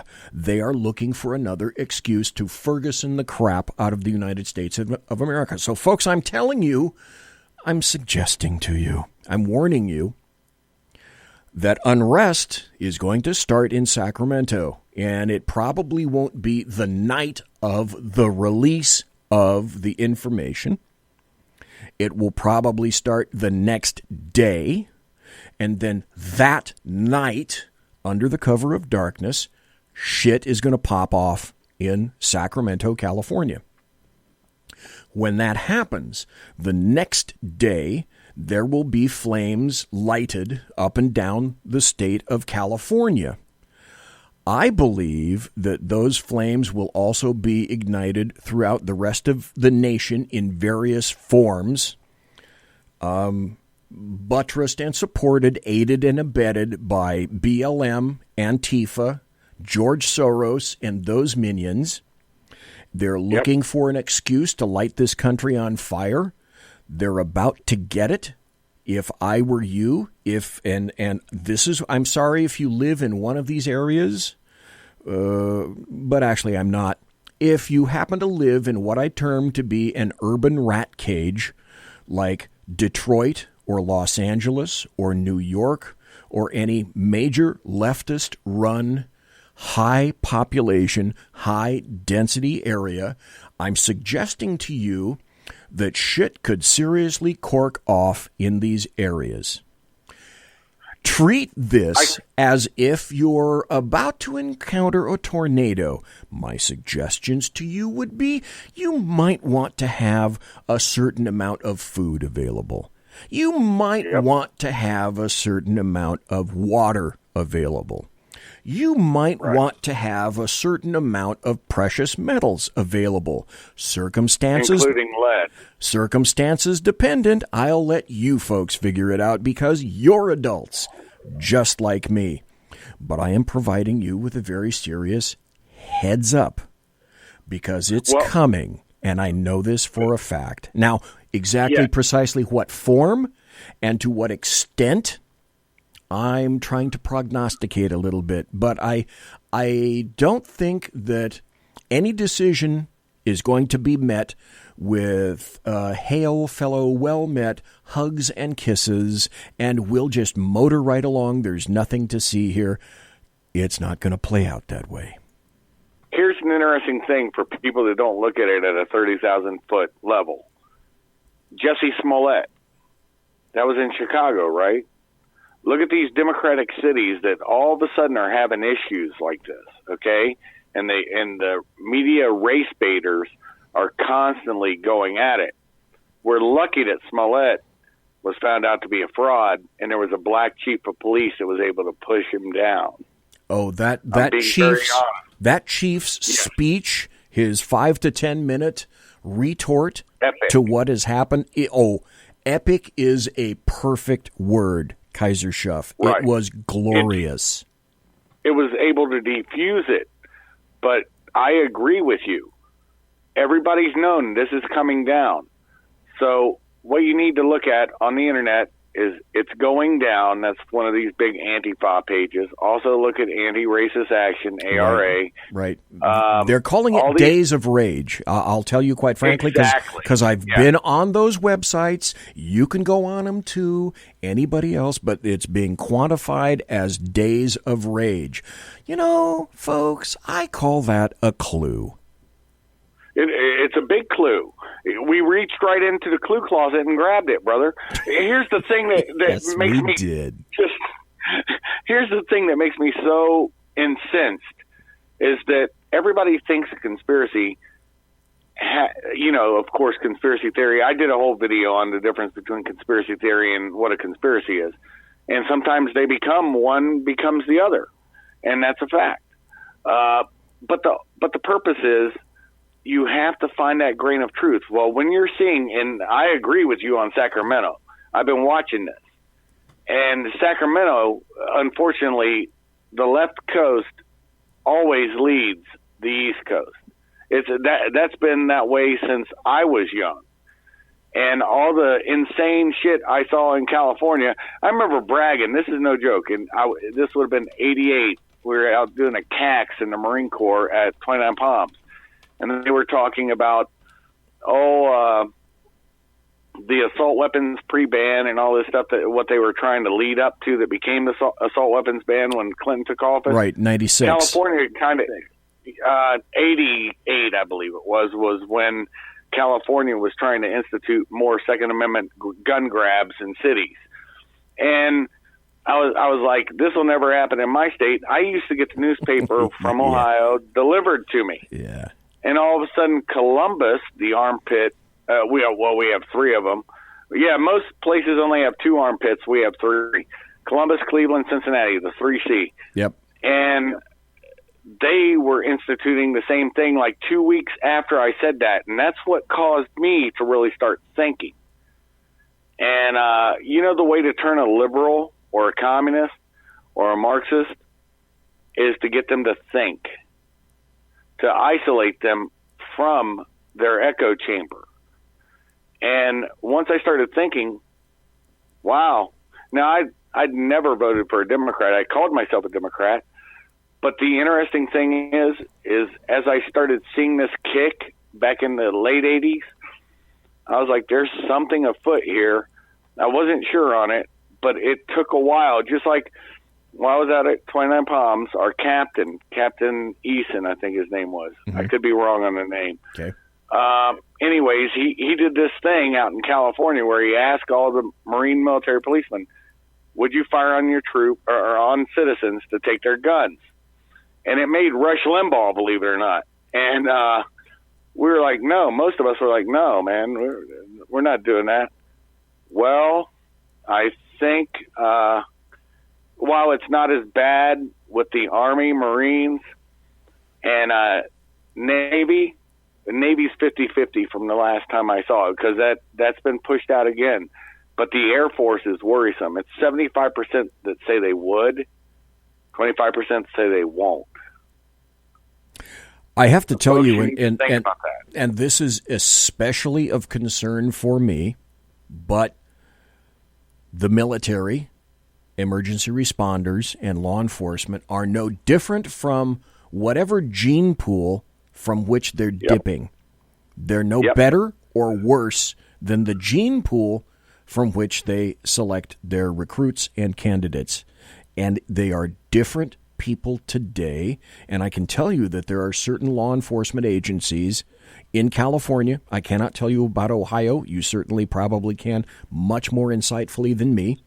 But I can tell you that there are certain leftist departments, and they're all city police departments, because city chiefs are not elected, they are appointed, and it is a massively political position, especially in the state of California. And there are police departments that I question who, if that push came to a shove, I unfortunately believe there are some officers who would do that, and I don't believe that they have a concept of how much potential peril they could possibly place themselves into. Well, this sticky, wet masturbational fantasy that everybody wants to talk about on Civil War, this really irritates me, and I'm going to tell you why. I've seen what it looks like for a nation state to fail, okay? And I mean this. For 6 months, as the guy who came in there and is walking around, you're good. You're fine. Because everybody else is out doing retribution killings. If you doubt me, ask Big Sarge sometime on your guys' Redcon 1 what it's like in Yugoslavia, failed Yugoslavia. When he went there, I believe that's where he went, if memory serves. And I could be wrong, Big Sarge, so, if I am, I'm wrong. But you have 6 months because everybody else is killing everybody else. And then they will focus their eyes on you. And if you disbelieve me, look at what happened in Iraq in 2003. Give it that time span and see when the major attacks started on U.S. troops. Same thing with Afghanistan. And when we leave Afghanistan, don't think there won't be more retribution killings. ISIS did not form in a vacuum. And if you think America is any better, unfortunately, you're looking at a 50-50 split right now with people who are vehemently against our government and people that want to keep our government and make everything all right. And the unfortunate part, the people who believe in our government honestly think that the other people can be convinced. There's no convincing them. No. You're not going to convince them. And I'm a political atheist now, pretty much. But what I will say, is the bullshit stops when the hammer drops. And unfortunately, if people like me and other people, we're all on the sidelines, we all talk about this crap, and we don't want to see it. Nobody wants to see it. But if our hands are forced,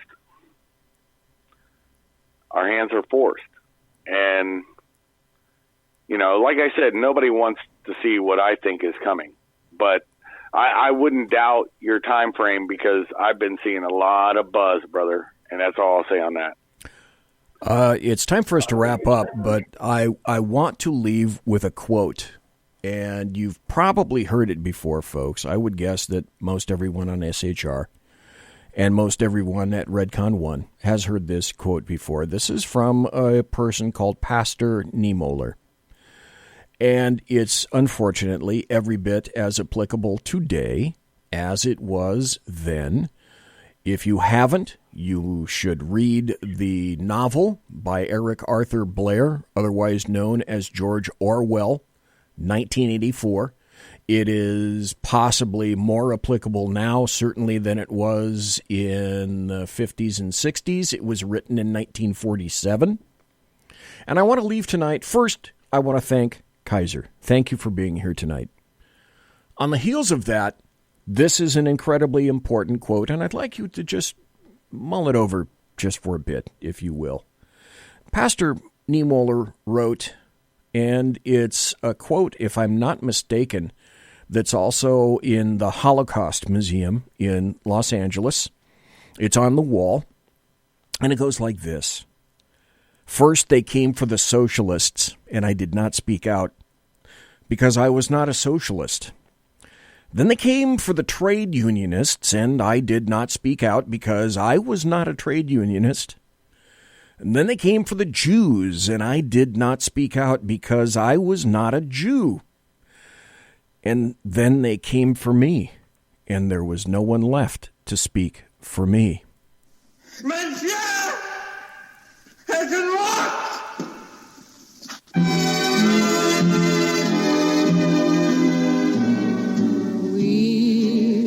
Ladies and gentlemen, boys and girls, children of all ages, thanks for listening to the Bloviating Zeppelin's Berserk Bobcat Saloon, live and direct right here on the SHR Media Network. If you want to contact me, you can find me on Twitter at BZEP, at BZEP, my blog at bloviatingzeppelin.net.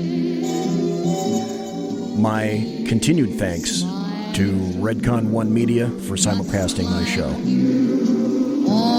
Promotional consideration is by the Lockheed Martin Skunk Works and the Boeing Company. If it ain't Boeing, I ain't going. And also for Pratt & Whitney Engines, Thrust, you can trust. Tiaras are by My Little Pony.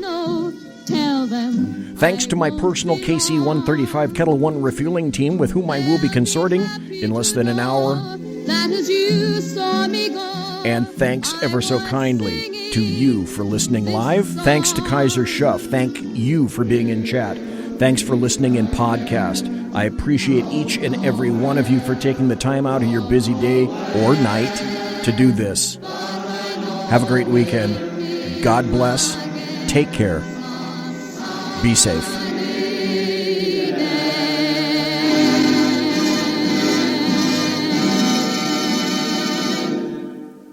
Everybody quiet down now and get some sleep. Night, everybody. Good night, Mama. Good night, Ben. Good night, everyone. Good night, Mama. Good night, Daddy. Good night, children. Good night, Daddy. Good night, Elizabeth. Good night, John Boy. Good night, Jim Bob. Good night, Jim Bob. Good night, Jim Bob. What's going on? I was asleep. What's everybody doing? Good night. Good night, Jim Bob. Go to sleep.